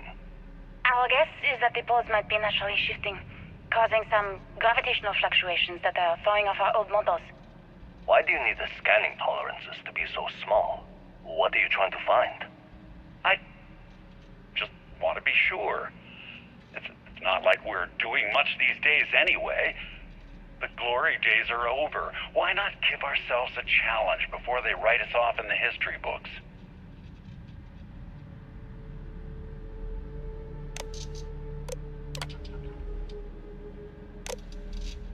I know what I'm seeing, Victor. The the data coming back from the satellites is very clear. It's the grav drives. All those jumps from the moon. At this rate, Earth's atmosphere is going to start sputtering out into space. Can the drives be fixed? I'm working on some designs that should discreetly solve the problem, under the guise of an emergency update to the fueling pumps. We're talking about the end of Earth, and you're trying to be subtle about it. Judith, the last thing we need is people losing faith in grav drive technology. That might be our only option. To what? Are you seriously saying we should abandon Earth? The timeline is under 50 years. A blink of an eye for a planet, but more than enough time for a human exodus. And what do we tell people? We say it's an act of God, one that science has found a solution for. Time for humanity to take its place in the stars. You knew, didn't you? You lied to me. All this time, I dedicated my life to this discovery, Victor. And you knew we were going to kill off our planet? You haven't seen the future I've seen. There's an infinite expanse of promise out there. A meteor could hit Earth, a plague, another world war. Colonizing other galaxies secures humanity's future for all coming generations, across all time. At the expense of our home. Stop it, both of you. All that matters is building enough ships to get everyone off this planet. And we need to start now. I'll draft up a statement. We'll need to address the entire international community. I'm sorry, Judith. There isn't a planet in this universe that will be far enough away from you, Victor. We are never speaking again after this is over. My name is Dr. Victor Isa. And if you're listening to this, then you probably already know the truth. I was young when I first headed the retrieval team of an odd gravitational anomaly on Mars. But I kept what really happened that day hidden from everyone except one other person. Even she didn't believe me at first. But I have no reason to lie to anyone now, so I hope you'll accept this confession, whoever you are. When I touched the anomaly, I experienced 12 days of lost time. I met myself. He told me everything that has since come true.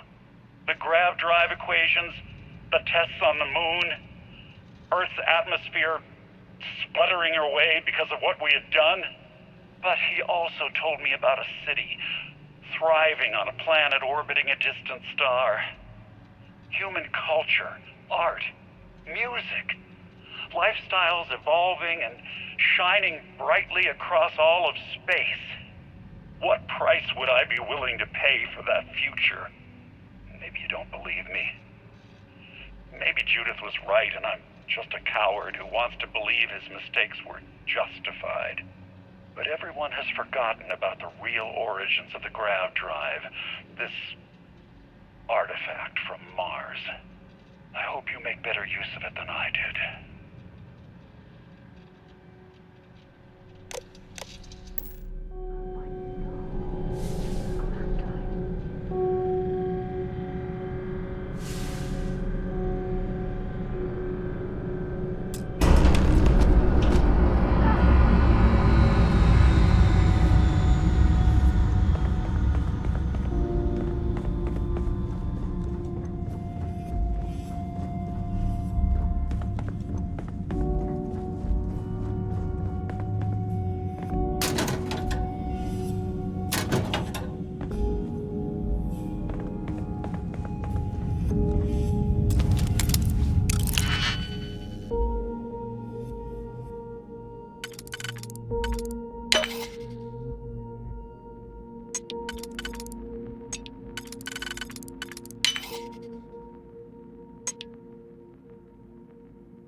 Set aside anything useful and just leave the rest.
junk you're hauling is seriously slowing you down.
You okay? That was a hell of a jump.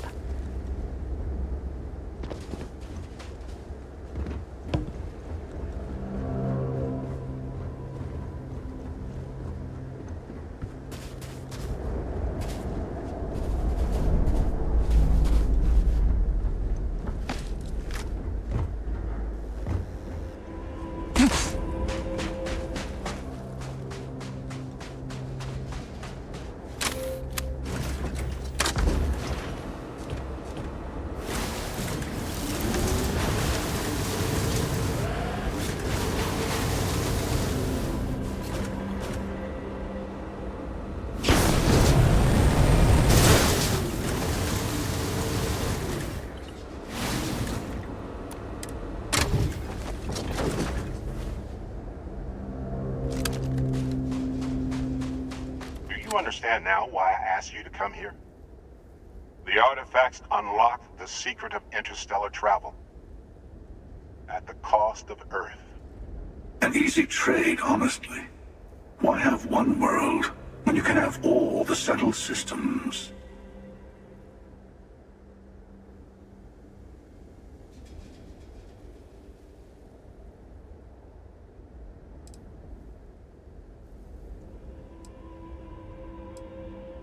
Every grav drive in the settled systems was built on technology that came from an artifact that was discovered on Mars. But these early drives shook the gravity field surrounding Earth. Eventually, the atmosphere started to slowly sputter away into space. That's why Earth is uninhabitable. The artifact gave the scientists a greater understanding of time and space, but not the wisdom to see where that would lead. The settled systems wouldn't exist without the artifacts, in other words. We owe what happened here in NASA a great debt.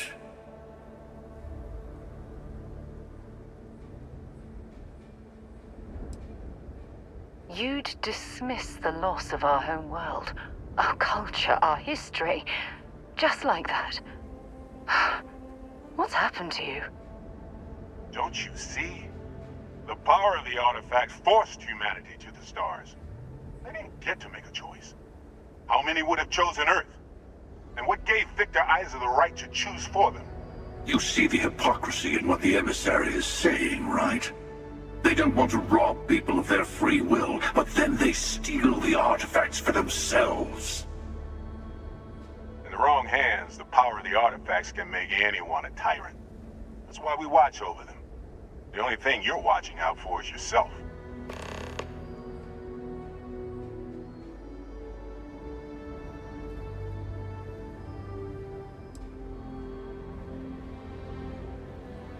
You're right. If this has been happening time and time again, perhaps they've arrived at a total deadlock. Don't be a fool.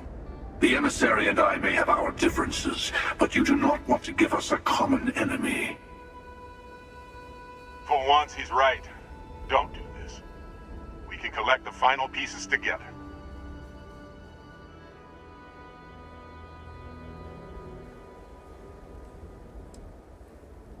Bravo. I was hoping you'd make that choice. And whatever it takes to make it through this, I swear I'll remain by your side. Well, look at that. The emissary just became my new best friend. You've made your choice. When you're ready, the Hunter and I will be at the buried temple. That's where we'll settle things. Meaning, we'll kill you. But hey, at least we'll wait. The final round doesn't start until there's only one artifact left to gather. And if I'm not mistaken, Constellation has one or two to go.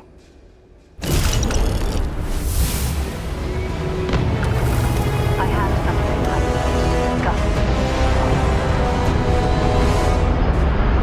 Thanks for taking time to chat. I really need a friendly ear right about now. I received a message from Constellation, and it's given me a lot to think about.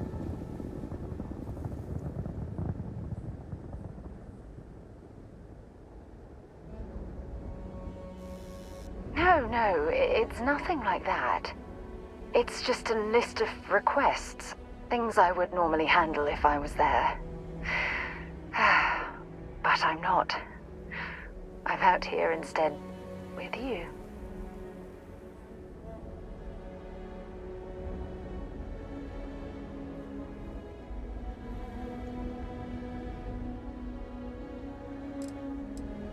You're not keeping me out here. I am. Just... Here, let me explain. Before I joined Constellation, I served for 8 years as the head of the Navigator Corps, until the UC decided to axe the department.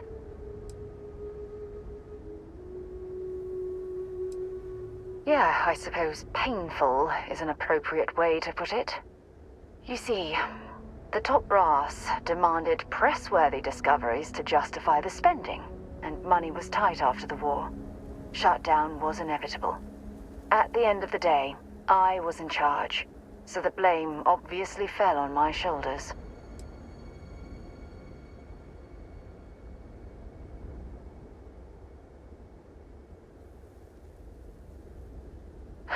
Yeah? You once told me that you favored the journey over the destination. So I'm hoping you'll understand what I'm trying to say.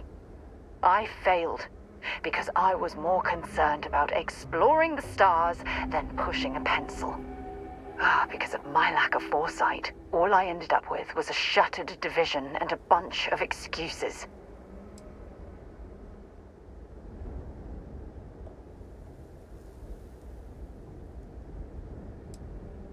That's just it, though. Did I push too hard?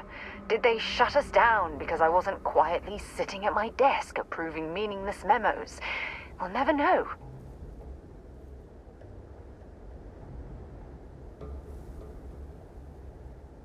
Well, that brings us to this message now, doesn't it? Call it whatever you want. My drive, my initiative, my optimism. It's been my greatest strength and my worst nightmare. It elevates me to these positions of authority, but all I want to do is explore, not sit and make sure all the accounts are balanced.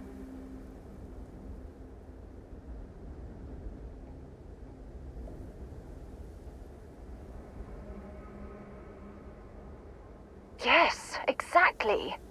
If it's obvious to you, imagine how obvious it is to someone like Barrett or Mateo. Oh, they must be itching to replace me by now. God damn it.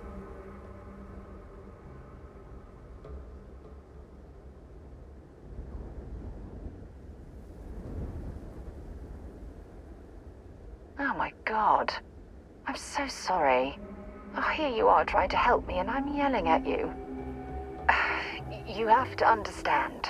Once Aja retired, I lost the only person that gave a damn.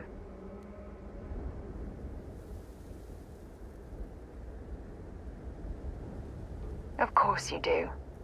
I'm just not thinking straight right now.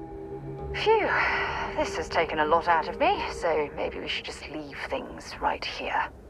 But thank you for being there and listening. It helped. It really did.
Please disregard.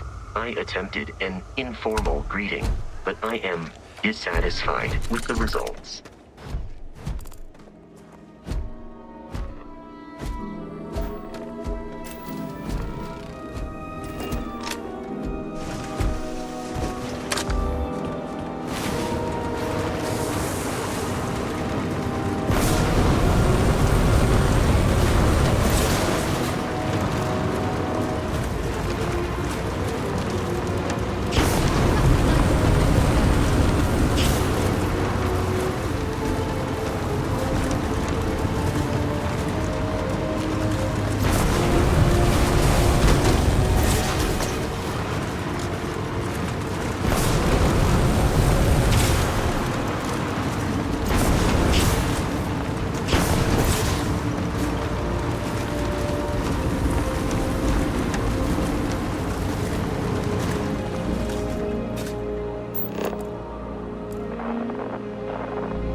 craft. We are under heavy fire. Hostile spacers are overrunning our position on Altair 2. I'm not sure how much longer our outpost can hold on. We don't have...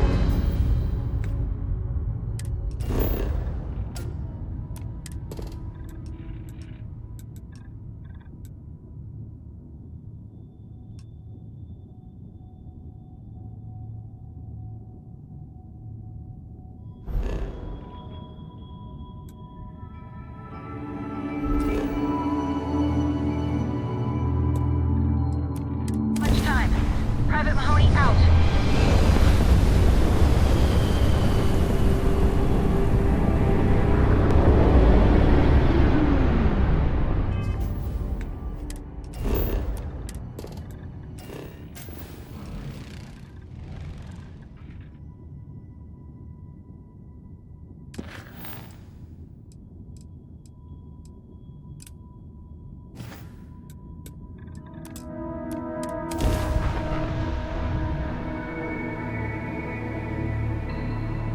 Landing struts primed. Retros firing.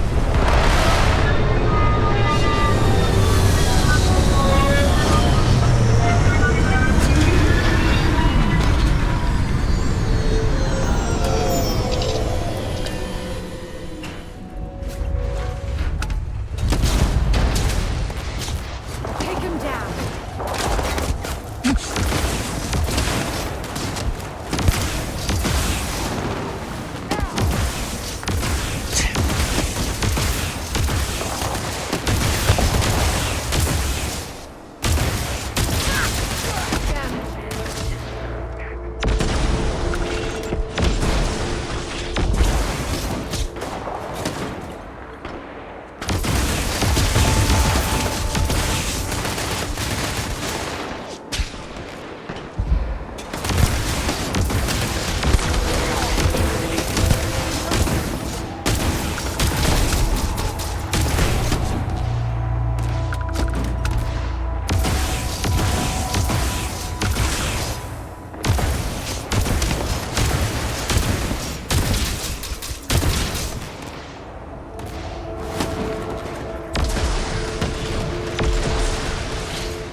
Badly for you.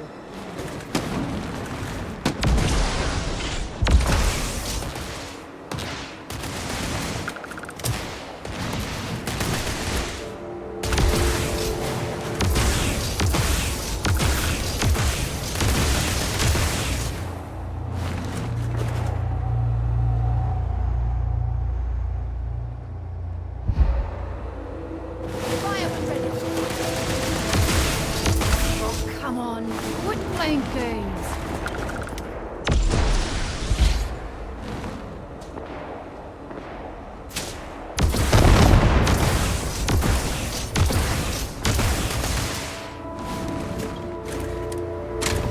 You picked the wrong day to piss me off.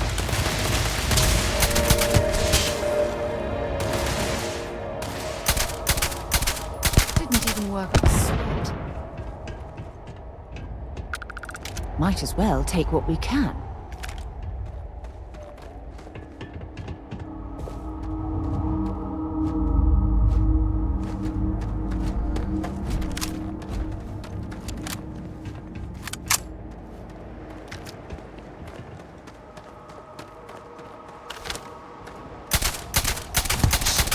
I think we're alone.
Ugh. Thank God. I figured if I talked myself hoarse on the comms, the cavalry would come. I was expecting some Freestar militia, but any port in a storm, I guess.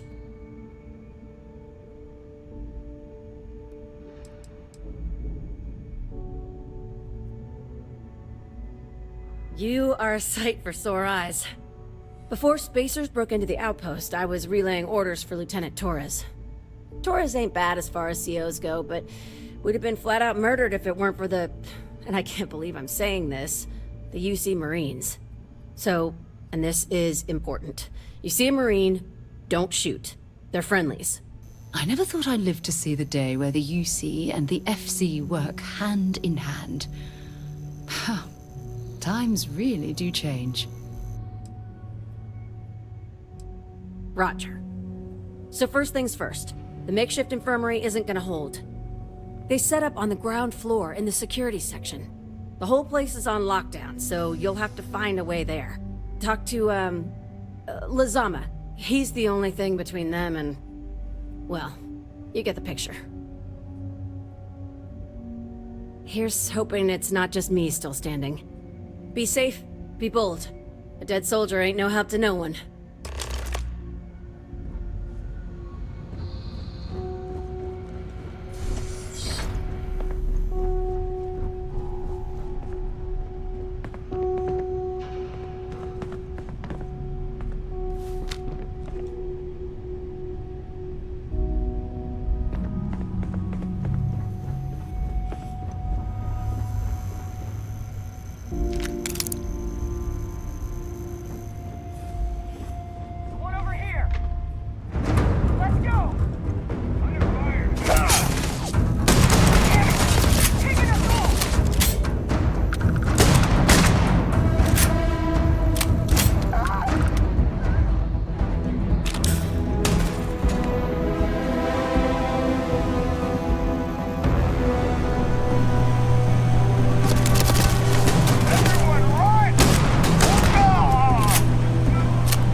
I don't stock up.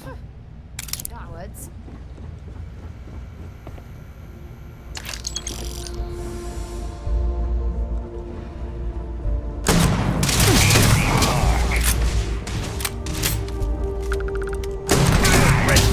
You're next!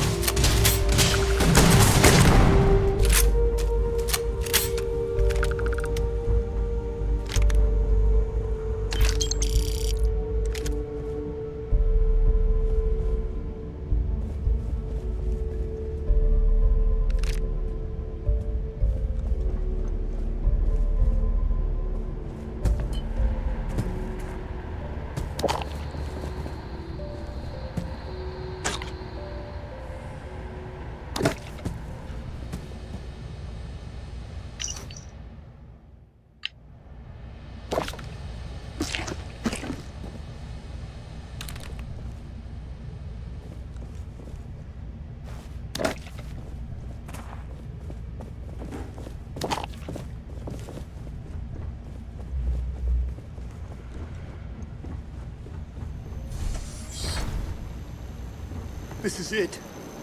What? You think he's a spacer? He's the one that cleared him out. Corporal Azama, UC Marines, medic. We thought we were done for.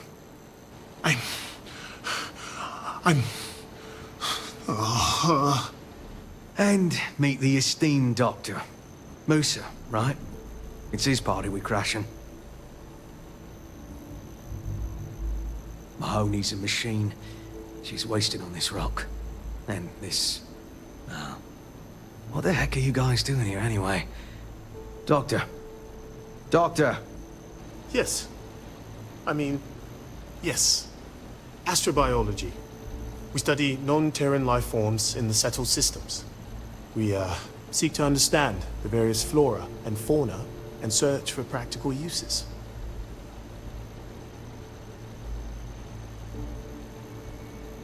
No. They've been trying to take over the whole system. For months. Listen, we can't waste time. The Freestar CO, Lieutenant Torres, he locked down the complex. I'm not sure how long he can keep his troops safe. Last I saw Torres was on the 3rd floor, near my office. Take this key and get to Torres. It should open everything except the security doors. Get to Torres before his men are wiped out. Good luck.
scientists here are good people. Someone's been taking out the spacers. Every one of them that died is a loss for all of us. Are they all gone? Thanks to the stranger, every last one of them is down. Some fancy work there. How many more are there with your unit? You got sniper support or something?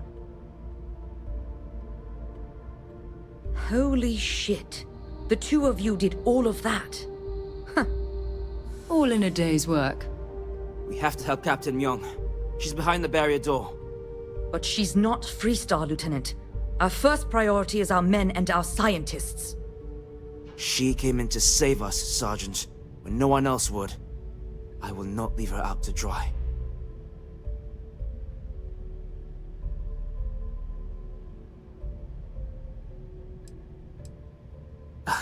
I don't care. Her men have risked their lives, died for us. But Lieutenant, they're the UC, we can't... Sergeant, I am ordering you to help us save those Marines. But how? We got a security override key. If the Marines are still alive, they'll be by the other entrance. We all work together. We should be able to save them. Or die trying. There are soldiers that need us. Are you... up for it? We could really use your help.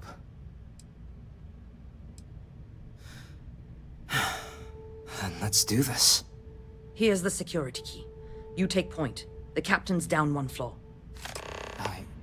I don't believe it.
Truthfully, we would still be pinned down if it weren't for them.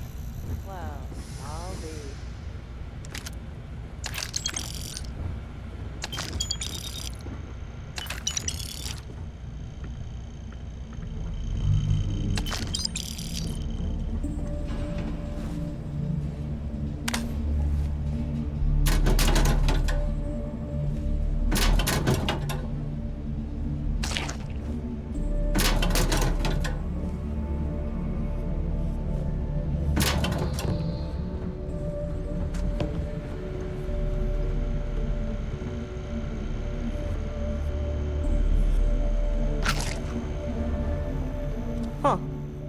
You don't got the look of a Marine. Certainly not the militia. Who are you?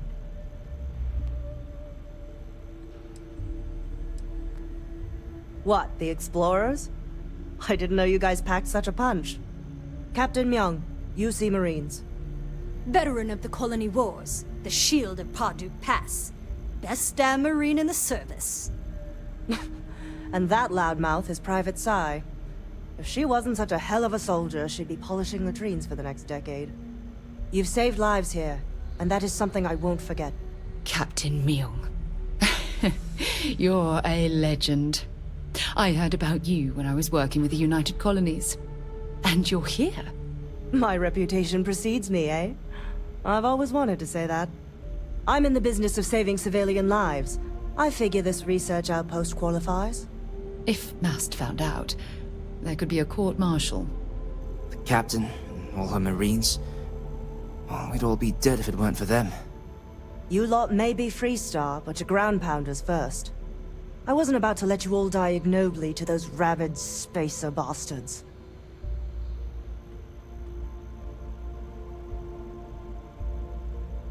You've got spirit.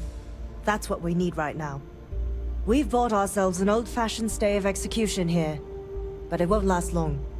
The bastards are disorganized, undisciplined rabble. But they got spaceships and we don't. That means they can keep dropping reinforcements until they greatly outnumber us. Then the cowards will hit us. Hard.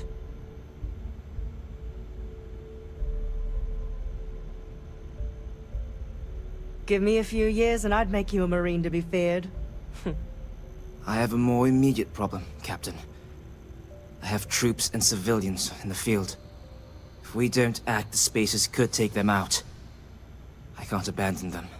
Damn it. What sort of leader would you be if you did? But we need every trained soldier to fortify and get the defenses back online. Mahoney said their last transmission indicated they were in trouble. If you could perhaps take your ship to the research camp and clear out any spaces. They went dark not too long ago, so hopefully they are still survivors. Just go quickly and safely. These militia rats. They're better than I thought they'd be.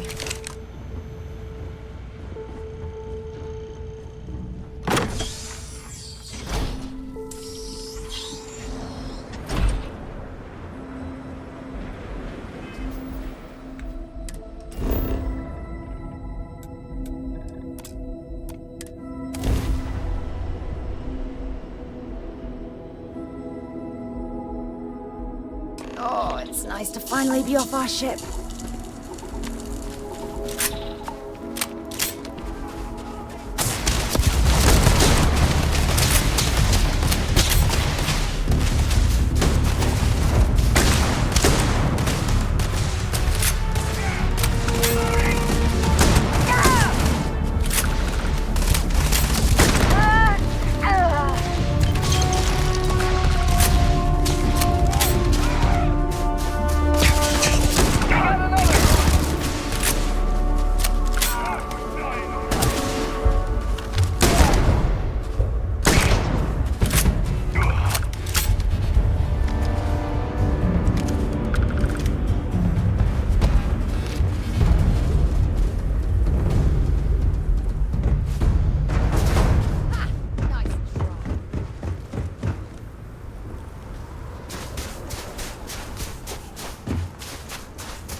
Damn many of them. You saved us. Corporal Mahoney radioed you coming, but I didn't know if we could hold out. Not all of us made it. But you're a regular hero.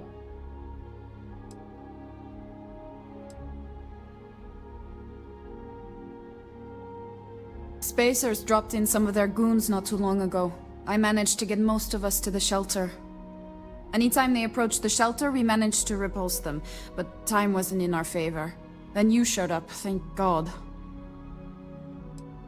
Torres did that. He's so damn green. But alright. Mahoney said for us to go to grounds. There's a cave nearby we're going to hole up in until this is all over. Don't worry, I'll keep the civvies safe from here.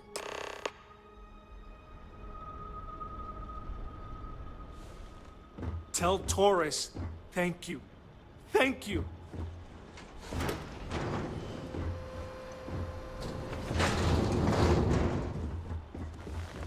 We'll be safe now. Get back to the lieutenant.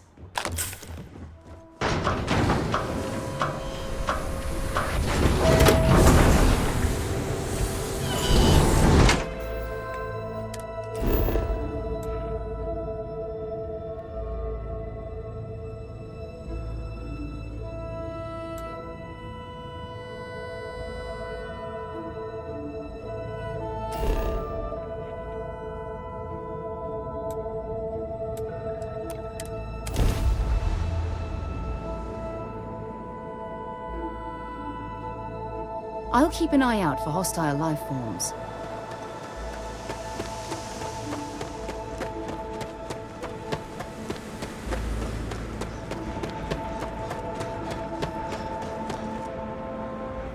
Mahoney said the research camp is all clear. I don't know where we'd be without you. Most likely decomposing in some unmarked grave. Good on you both for making that mission of mercy a priority. Our job is to protect the civvies and never leave a soldier behind. There ain't much room for honor in this damn business, so we have to hold on to what we can. Captain, you should bring up your plan. I believe it's a good one. The Spacers haven't attacked yet, but they've been shuttling men down beyond the ridge. We cannot let them keep reinforcing, otherwise they'll overwhelm us. So we need to take out their ships.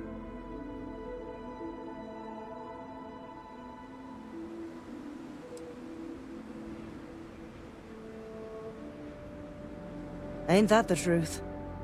But I'll take any one of the heroes here over a dozen of them. I concur with the captain. We can't hold out if we don't cut off their manpower. The Spacers have 2 fighter groups. If you take those out, the enemies will be stranded. So launch that fancy ship of yours and get to work. These damn Spacers. Too many of them.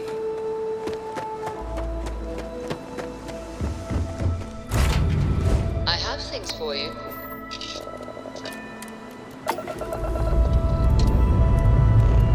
Dust off complete.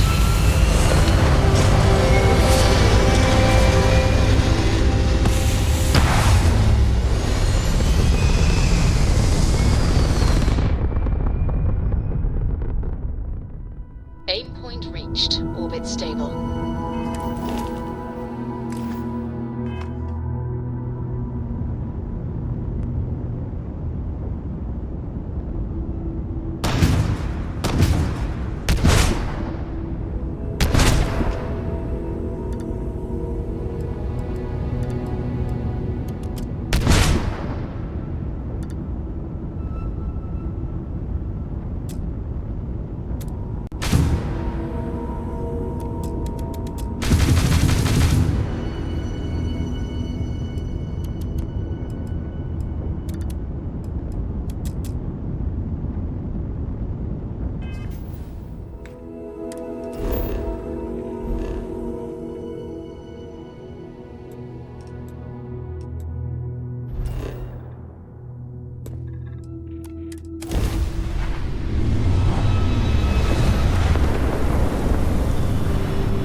Look at this world. It's beautiful. Just beautiful. Greetings, Captain.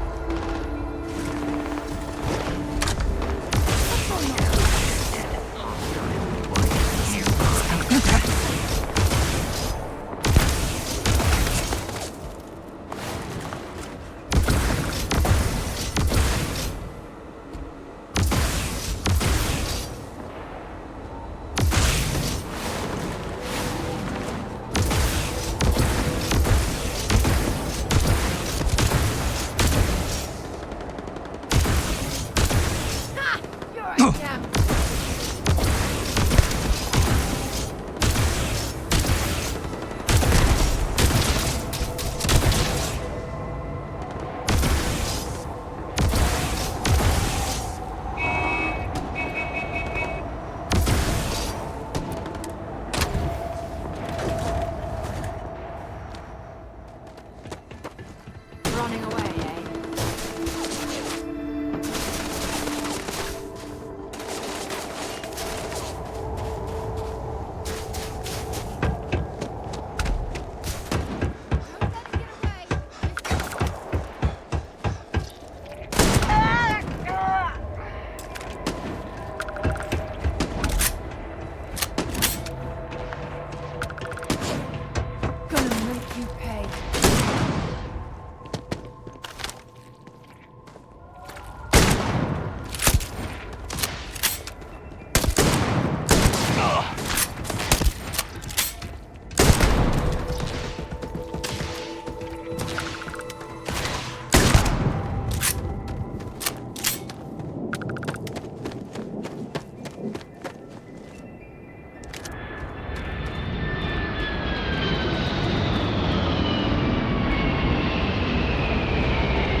this!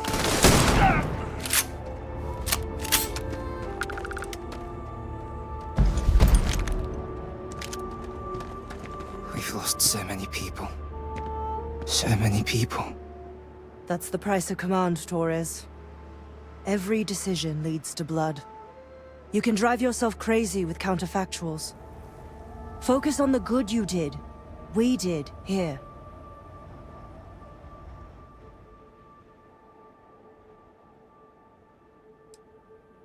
Huh. Well, just don't go saying that too loudly. Altair's safe because of you. Both of you. I almost want to write back to the Freestar and ask them to give you a medal. Now wouldn't that be the damnedest thing? I could put it on right next to my meritorious star. You'd save me a court-martial if you just give me your thanks. Might be you want your medal, though.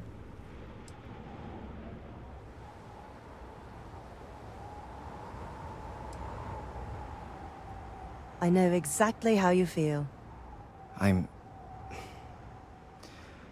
not sure if I would have done all this if the roles were reversed, Myung. But I will never forget you. You're young, and you've got a future ahead of you. A bit of advice. I've been passed up for promotion more times than I can count because I've always stuck by my principles. There's a million ways the bastards in command will ask you to compromise. Little ways, big ways. Don't. It may hurt your career, but I look back with pride at my service. Especially today.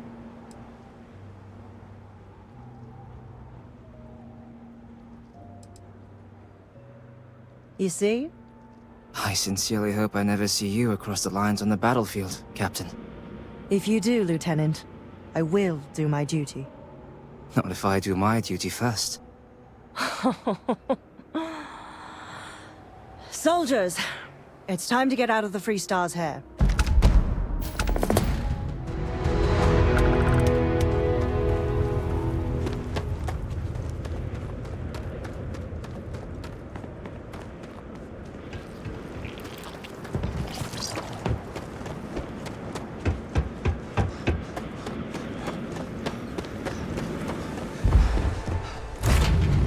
I have something for you when you have a moment.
question. Yeah?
Valuable?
I picked up something you might be interested in.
So, were you eating at the Sagebrook, or is it just a quick snap from the Terra Brew? Things for you.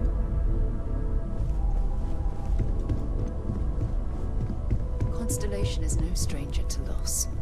Our own founder left on an expedition and never returned. It is easy to talk about the glory and excitement of breaching into the unknown, of lighting the darkness. But it is harder to stare into the face of the cost. That all of our progress is built on top of the lives of those who dared. And that we owe them the courage to continue our work in their memory. Thank you, Sarah. If anyone else would like to say a few words.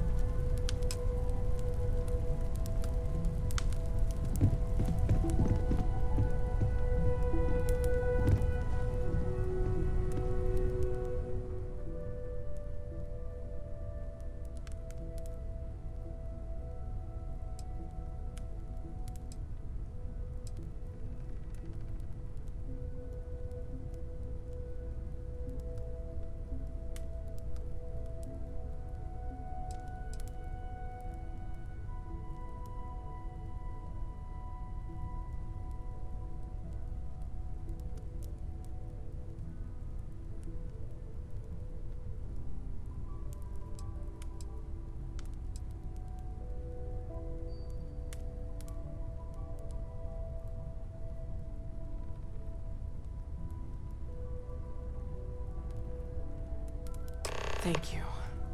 If anyone else wants to say something.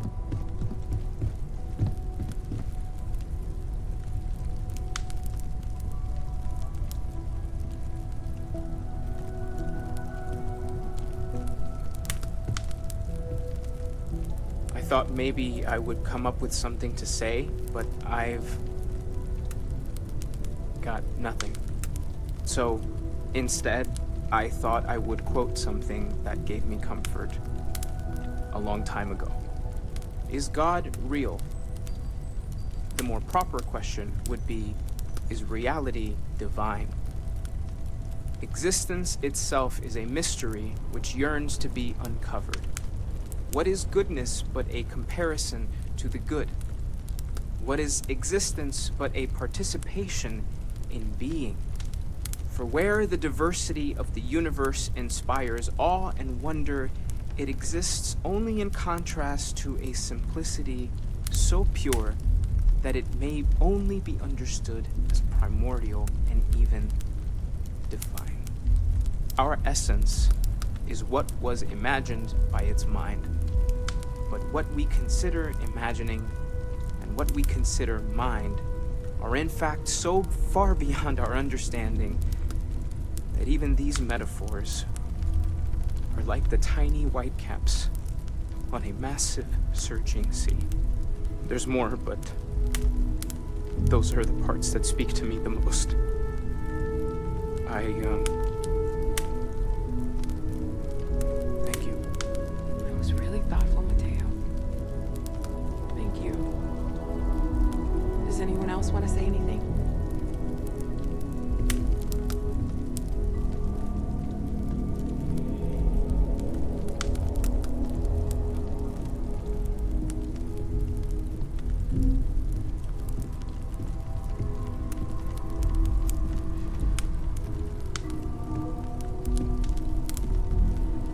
I don't often speak about what I believe. It seems so redundant with how I live. But death is one of those occasions where it's hard not to look inward.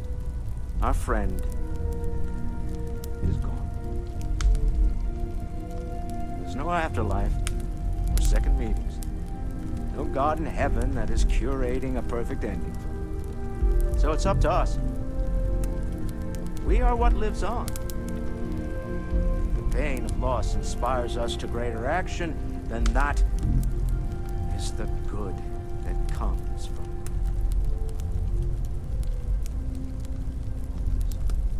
Humanity is what truly creates our world.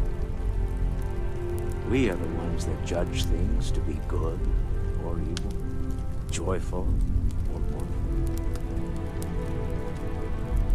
us take responsibility for it. Let us remember what we have lost. Walter, are you part of the House of Enlightenment? I never knew that.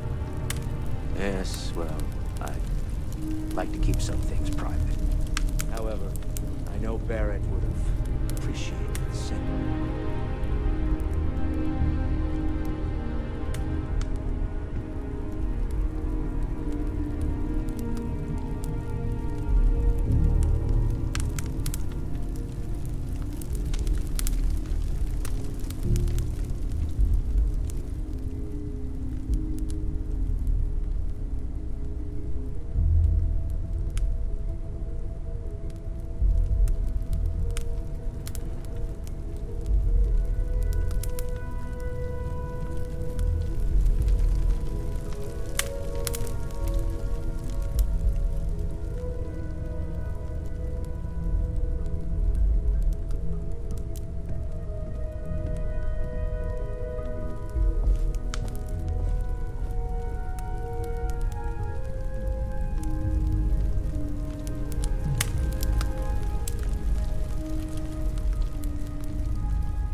in the lodge has been measurably reduced.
I have something for you when you have a moment.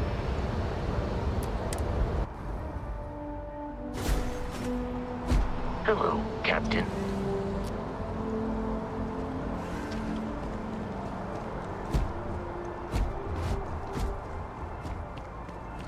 Anything I can help you with? Need some work done? Sure, have at it.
I'm sure you can find something you like.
nice and responsive. If you're willing to cooperate, just give me what you can spare.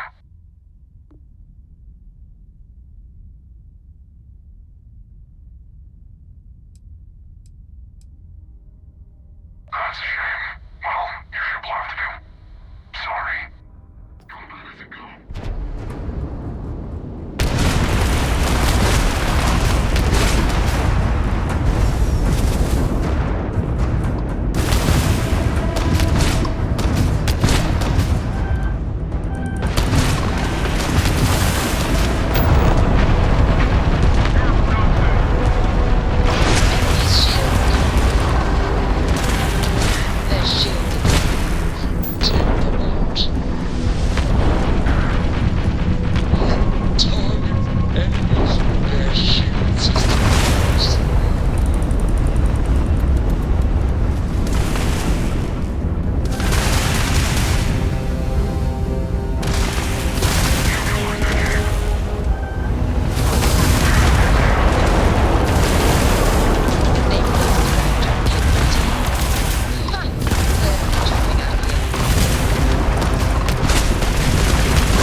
Hey there. Yeah, what is it? Oh, yes, of course. I almost forgot.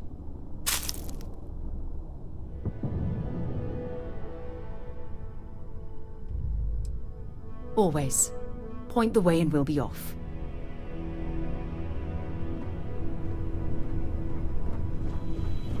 I'm working hard, Captain. Good to see you.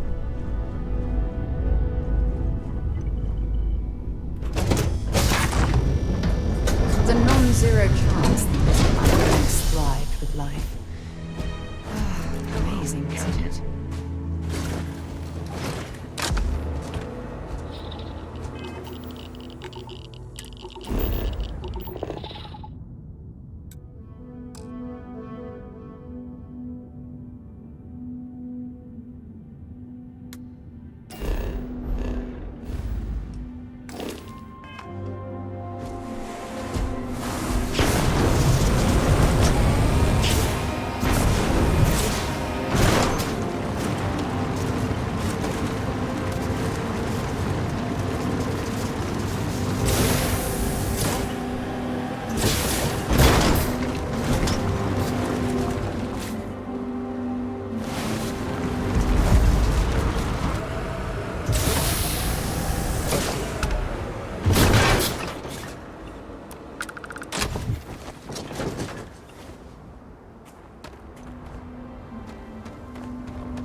my assistance.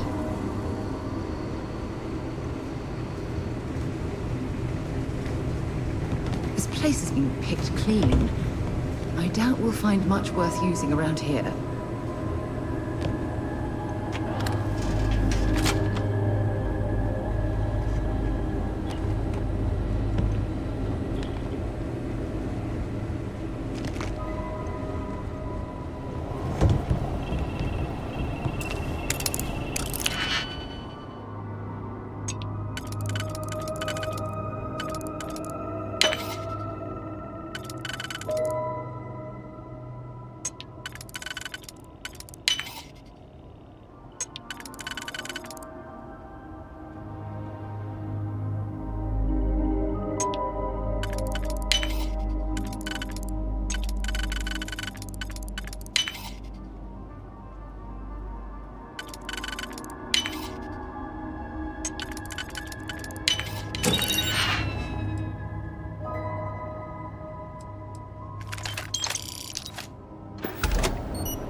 Separation complete.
Walter spends a fortune to maintain the lodge, but I'd say it's worth every credit.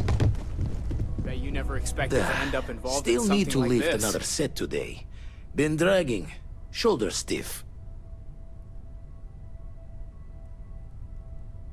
Lucky I noticed a pattern in one of those artifacts you pulled out. Here.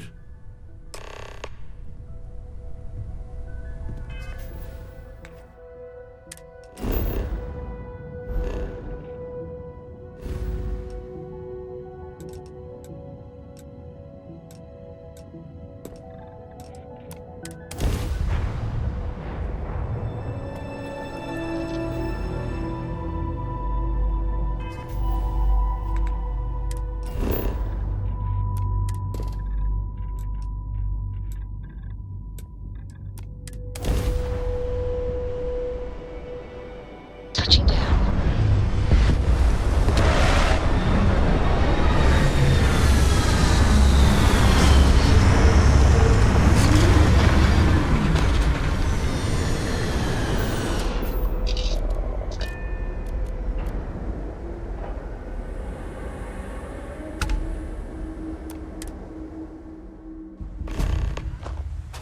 How can I be of service, Captain?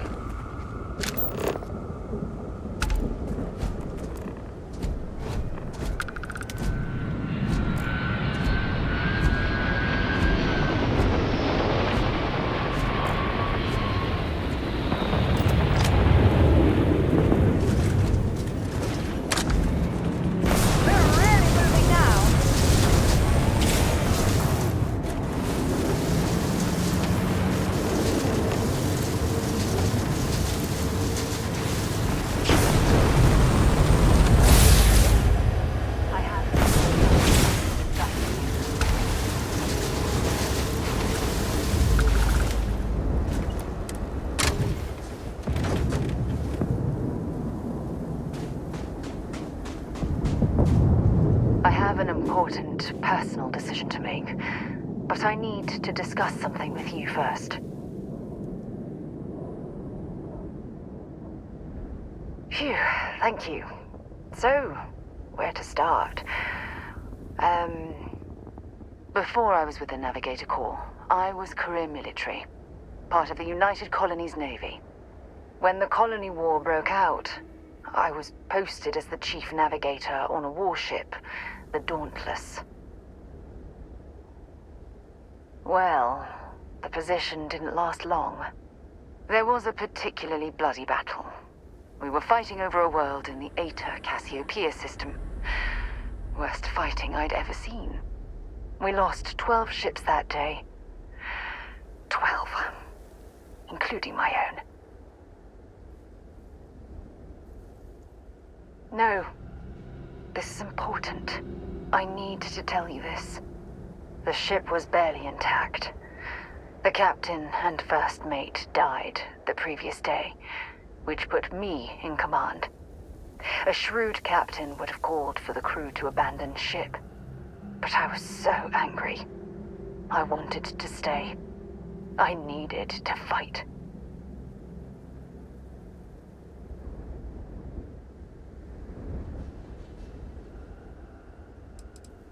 The Dauntless was a tough little ship. No shields and the hull was breached, but it still had power. And weapons. That's why I remained in the battle. Huge mistake.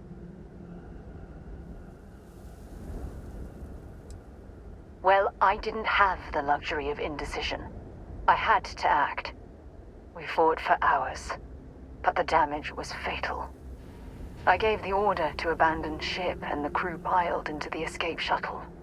As the shuttle launched, I could see it was damaged.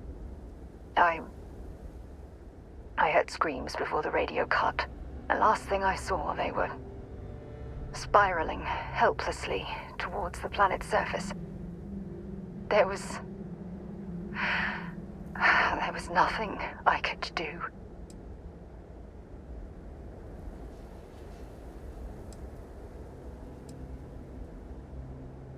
You're sorry. For me? If I hadn't been so stubborn, so eager to prove that I could handle command, my crew would have had more time to escape.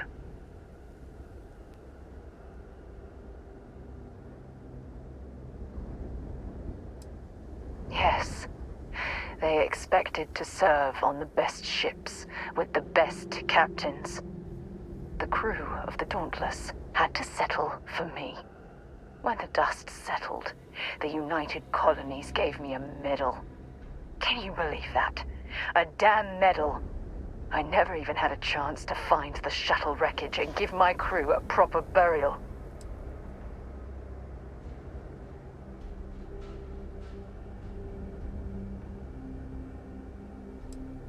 That's true, but still, it doesn't erase the real issue here.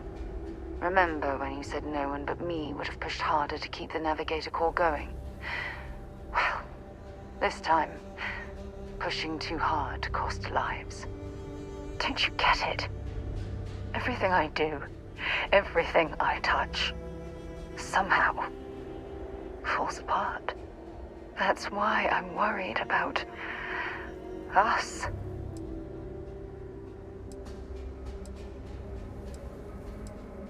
After everything you've heard, all my stories, you still have faith. No one's ever cared about me this much. Not even Aja. I'm counting on that. Look, I think I've said all I can handle for now. Thank you for being there, for listening to me when I needed it the most. I'll never forget this. I promise.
initiated. Watch your flaring.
Good day, Captain.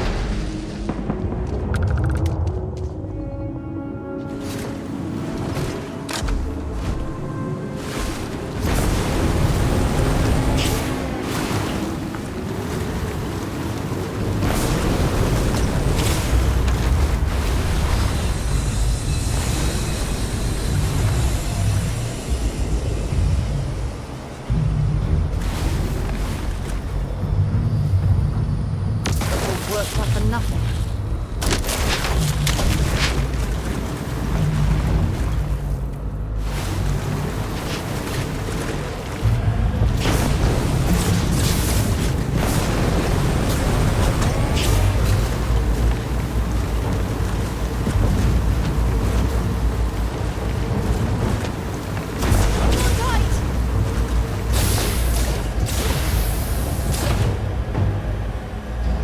Guess they ran away.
Ishida Research Station. You speaking. What is your business here? What? We haven't sent a distress signal? Nothing on the comms. No other ships in the system since our last supply drop. Look, what are you trying to pull here?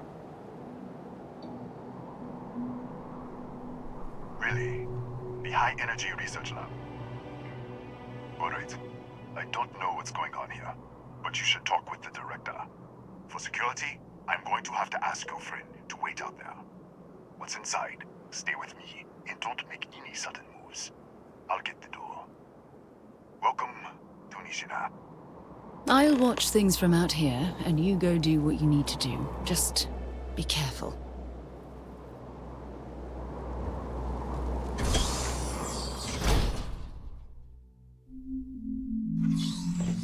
Step forward. Scan is clear. One moment.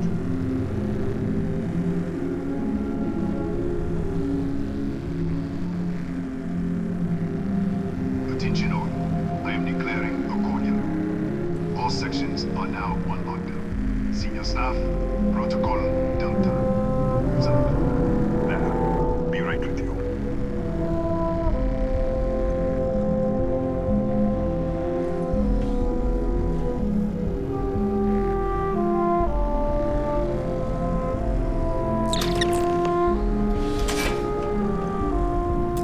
Ethan Hughes, Chief of Security. If you'll follow me, I'll show you to the director.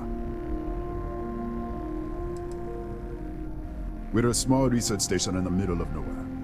Pirates eat places like these for lunch. It is my job to make sure that we are not on the menu.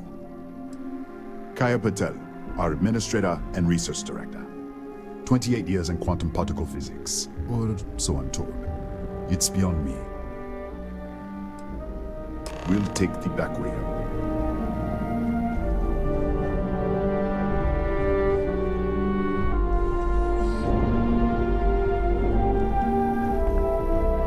Here, you can see our lovely storage area. Don't touch anything. So,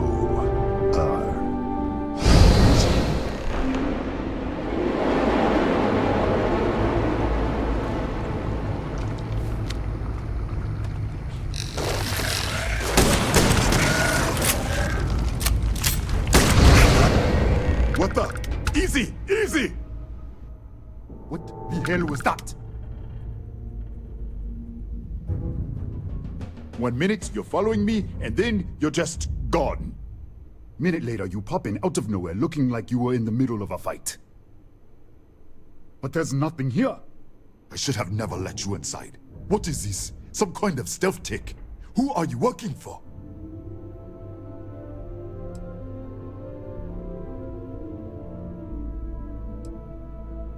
Look, I don't know what's going on.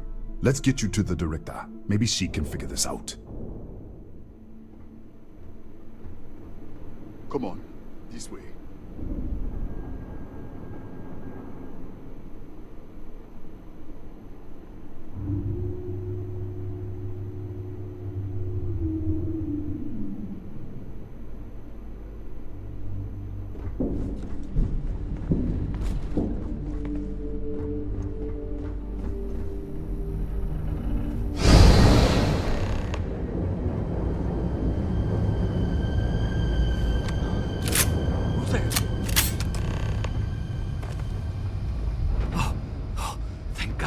Finally, someone came. The distress signal. You picked up the distress signal, right?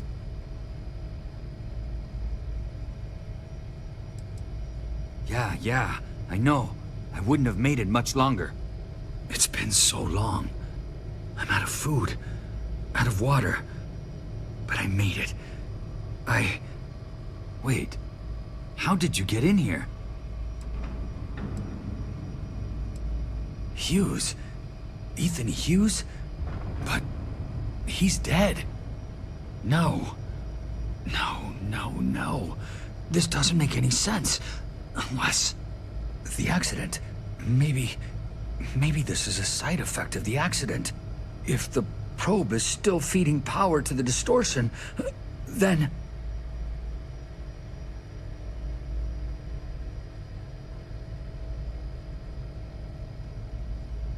Right. We were studying a gravitational distortion. 3 months ago, I was calibrating an experiment in our high-energy research lab. There was an accident. An explosion. It caused a gas leak. Sparked a fire. I was trapped in the control room. There was nothing I could do. They're all dead. The lab was built around a xenolith with a dense metallic Just disappear. We should... Wait. He's back. Alright, we're on our way up. Hughes out. I was just filling in the director. Let's keep moving. If anything happens, the director's office is on the second floor, end of the hall. You can't miss it.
This way.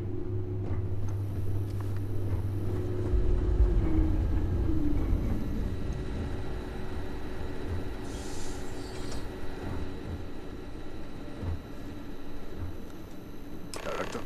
Thank you.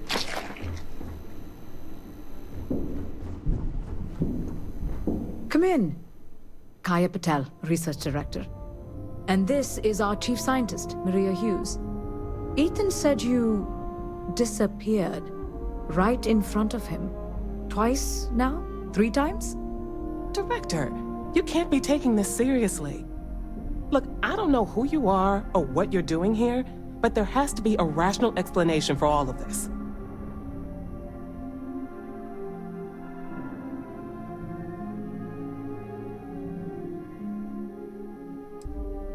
What does our research have to do with this? No, it's fine. Let's start there. This facility and the research level 2 kilometers beneath us were built to study a gravitational distortion. 3 months ago, our chief engineer was calibrating an experimental probe when something went wrong.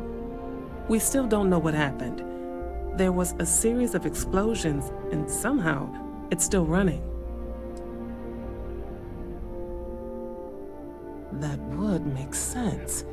That's why the field strength keeps increasing. We have a control unit for the probe.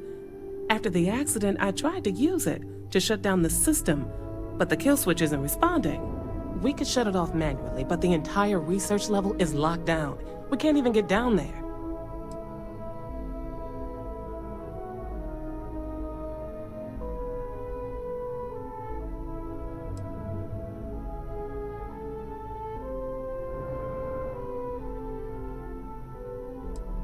Not from up here.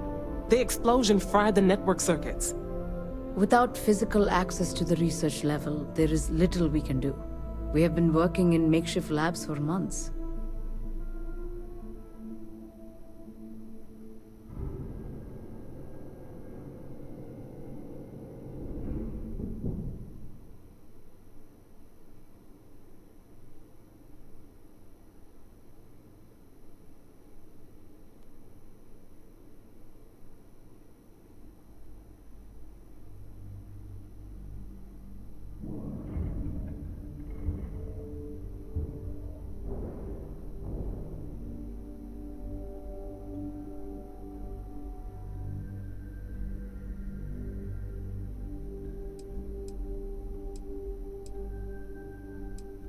Excuse me? That is quite a claim. What makes you think that? Tell us about this other universe.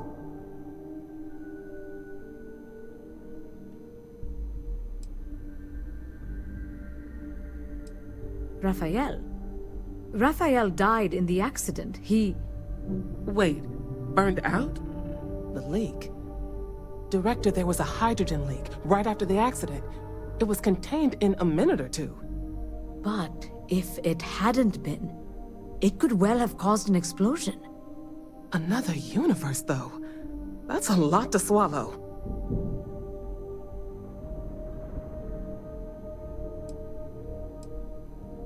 You mean this other Raphael? No. How could we possibly do that? Raphael was a colleague and a friend. If there was some way to help him, I would. But it does seem unlikely. We're not sure. Raphael was in the lab near the ventilation controls. He could have stopped it. Maybe he did. Or died trying. Presumed dead. As Maria said, the research level is still locked down, so we don't know exactly what happened. If he survived, he could have ended the lockdown, but... An artifact? You mean the source of the distortion? You know something about it?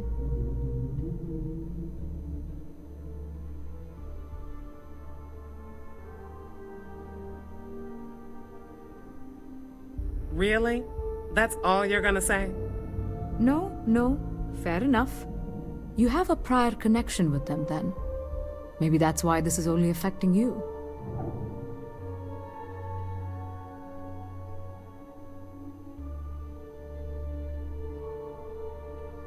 How? I told you the research level's locked down. We can't even use the damn elevator. What? Clever. In this other universe, Raphael survived. He made it back from the lab, so clearly his elevator works. Take it, and you might be able to shut down the experiment. This is crazy. But first, we have to do something about your shifting. We can't shut down the probe, but we might be able to adjust some of the other parameters. It's risky. We don't know what we're dealing with, but... All right. It's worth a try. Then it sounds like we have a plan. Come with me. The control unit is in the fabrication lab next door. What have we gotten ourselves into?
It's you. What happened? You disappeared, and the ceiling caved in, and... I thought I'd finally lost it. What? How? Look, if you think things are bad up here, the research level is even worse. I barely made it out, and that was months ago. I don't understand any of this. If I hadn't seen you disappear with my own eyes, I wouldn't have believed it. Okay. You're my ticket out of here. We'll do this your way. We can get out through the pantry. Here's the key. I'll back you up, I guess.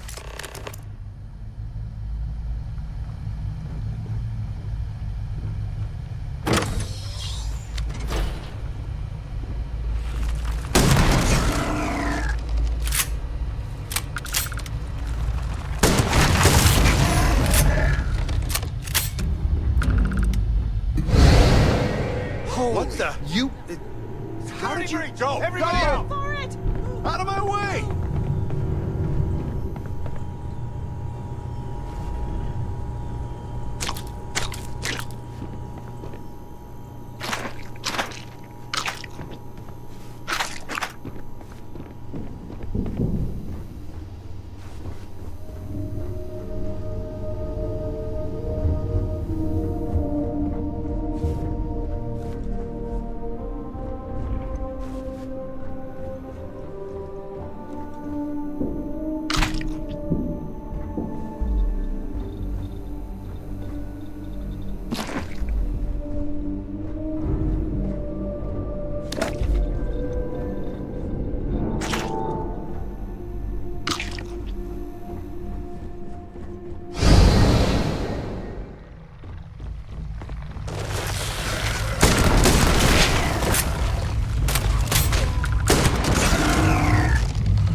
Hours to clear this out, assuming the rest of the building doesn't come down on top of us.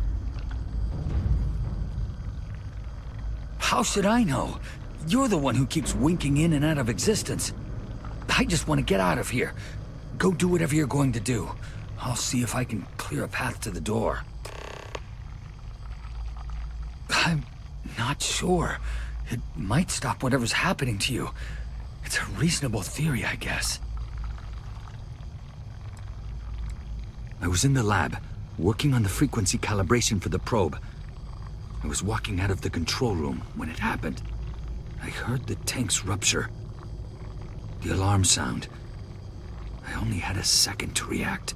I jumped back into the control room. The doors sealed. I was safe. From the gas, the fire, everything. But I was trapped. There was nothing I could do to stop it. If I had gone the other way, maybe I could have made it to the ventilation controls. Killed the system. Even if it killed me, I don't know. I don't want to think about it.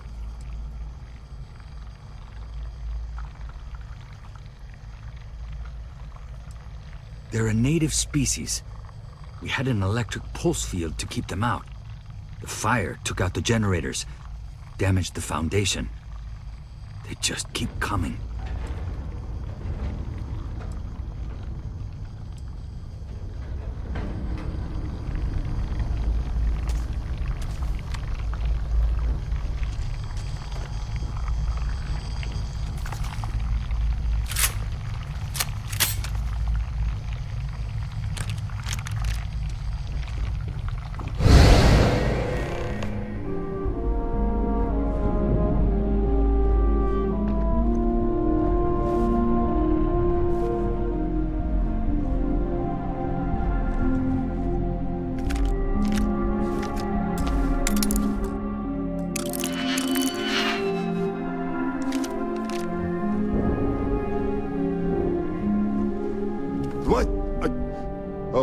You.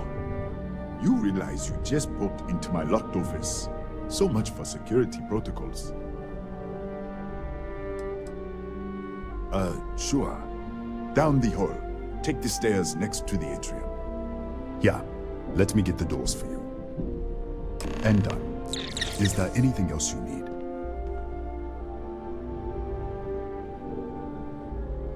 Yes, Kataxi. Nasty things. The original survey team ran across them. You're welcome to read the old logs if you want. Yeah, I'll unlock the terminal for you.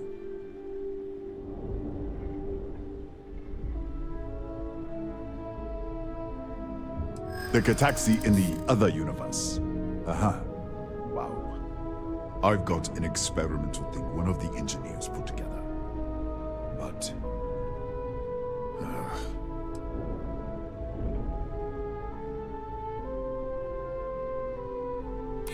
Oh my god, you're serious, aren't you?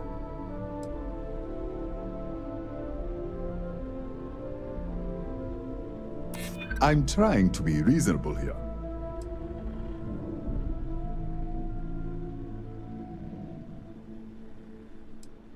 That's typical. Try to be nice to someone and they treat you like a pushover.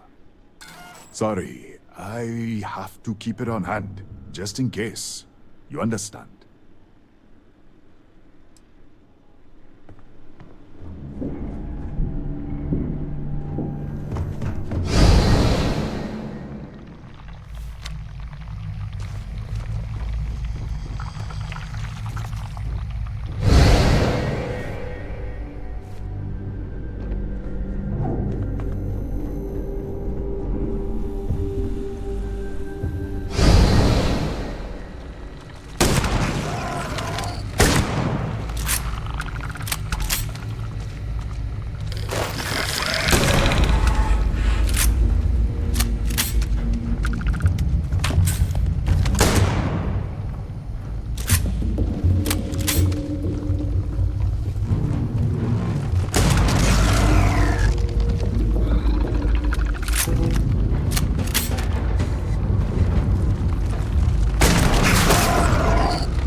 What, did you get lost in the hallway? Alright, this is the probe control unit. Most of these controls aren't responding. I'm going to very carefully adjust the settings I can. There's no way to tell what's about to happen. Pay attention and be ready for anything. I'll begin by adjusting the energy feed of the electron beam array. We're at 93 teravolts. Calibrating to 95, 97, 100. Nothing. Let's try the other way. 91, 89. What the? Okay. It looks safe to approach. What in the world?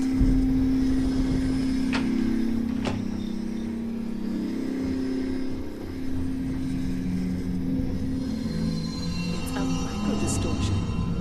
Flux pattern matches the distortion in the lab. The setting is just exposing it somehow. Step into the distortion, please.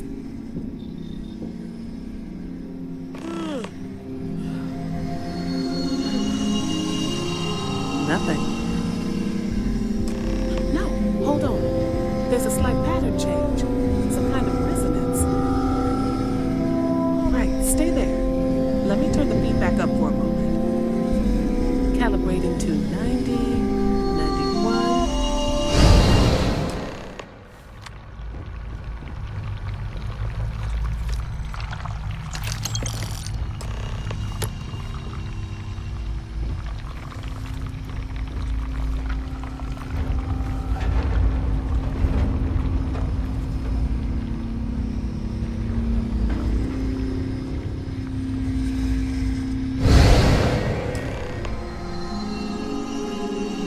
What happened? Are you all right? So, the lower setting causes the distortions to manifest, and the higher causes you to shift. That seems promising. Keep it on the lowest setting until you want to shift, and you should be able to avoid any more accidents. I'd give you my control unit, but it looks like you already have one from the other universe. Love to take a look at that when this is all over. Right. If you can get down to the research level, you need to make your way to the high-energy research lab. Disengage the power interlocks, then pull the emergency shutdown to stop the probe. That should finally put an end to all this. Oh, and before you go, the director wanted to speak with you. Try not to get lost in the hallway again.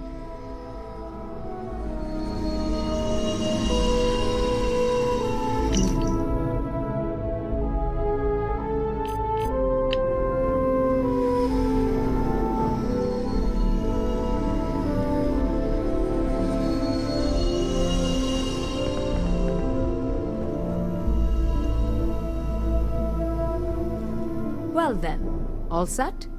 If you need supplies, I've asked Dr. Barakova to take care of you. It's the least I can do after everything we've put you through. Before you go, there is one other thing we should discuss. If this experiment is the cause of your shifting, when you shut it down, the shifting will stop. What happens then? To you and to us.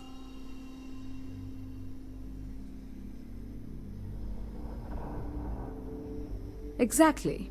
And when you shut down the experiment, the probability function will collapse. You are the outside observer in the system.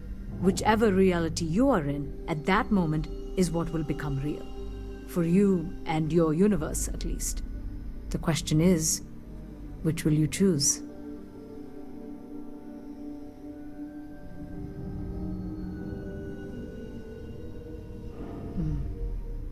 If this were a choice between my life and Raphael's, I would ask you to save him.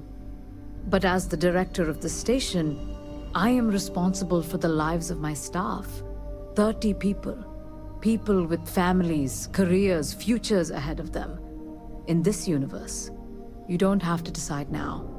But when the time comes, please, keep them in mind. Now, it's time you are going.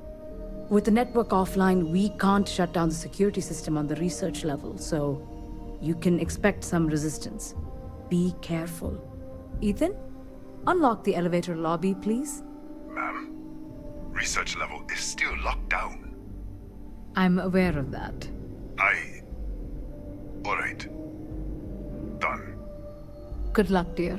It's been a fascinating day.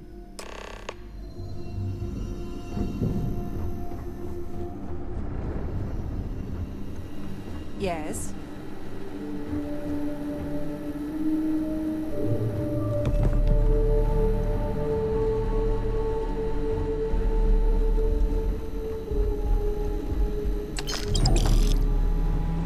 Howdy.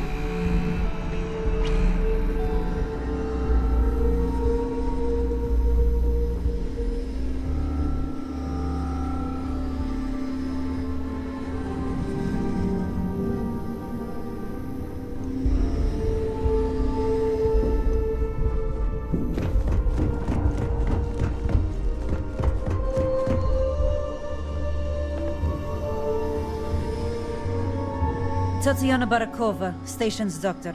This is not a public medical facility, but the director has ordered me to assist you nonetheless. I can spare a few med packs. Beyond that, I am not your therapist, your psychologist, or your cosmetologist. If there's anything else you need, ask.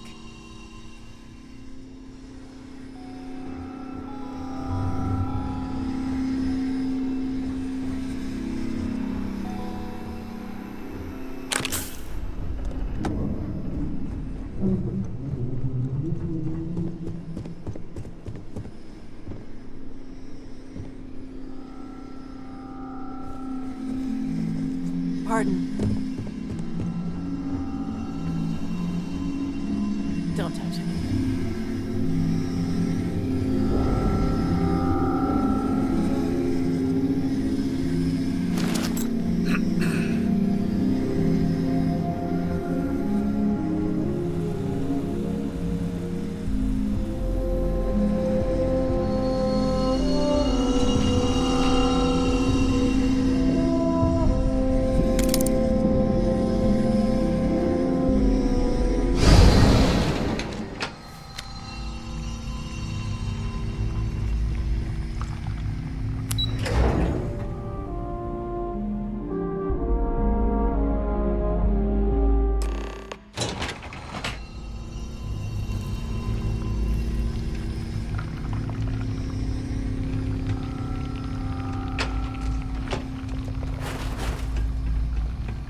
override controls are available on designated security terminals.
A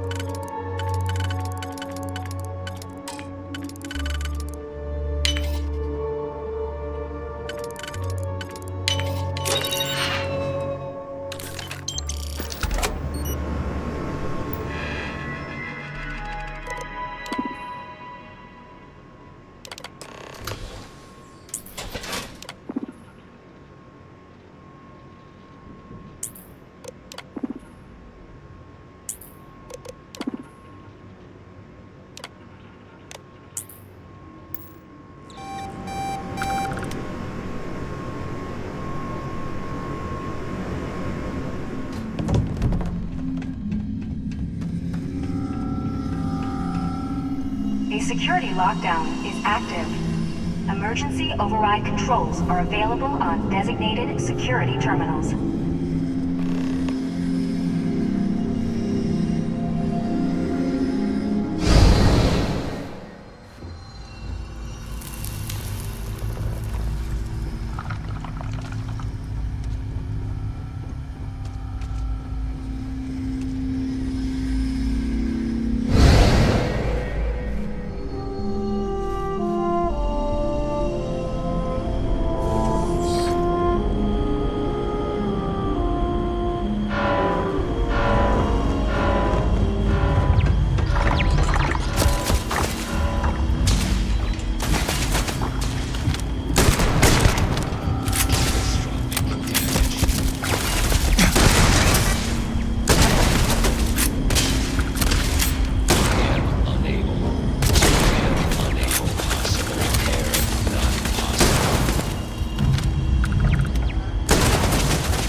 available on designated security terminals.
you are? Welcome back. Ethan, how are we doing? Research levels back online. Definitely some damage, but it could be a lot worse. We will have to replace a few robots. Yes, well, that's a small price to pay, all things considered. This is a lot to take in. Artifacts, multiple universes. Look on the bright side, dear. Just imagine the papers you'll publish. If anyone even believes this. I am curious, though. Why did you decide to stay here, with us?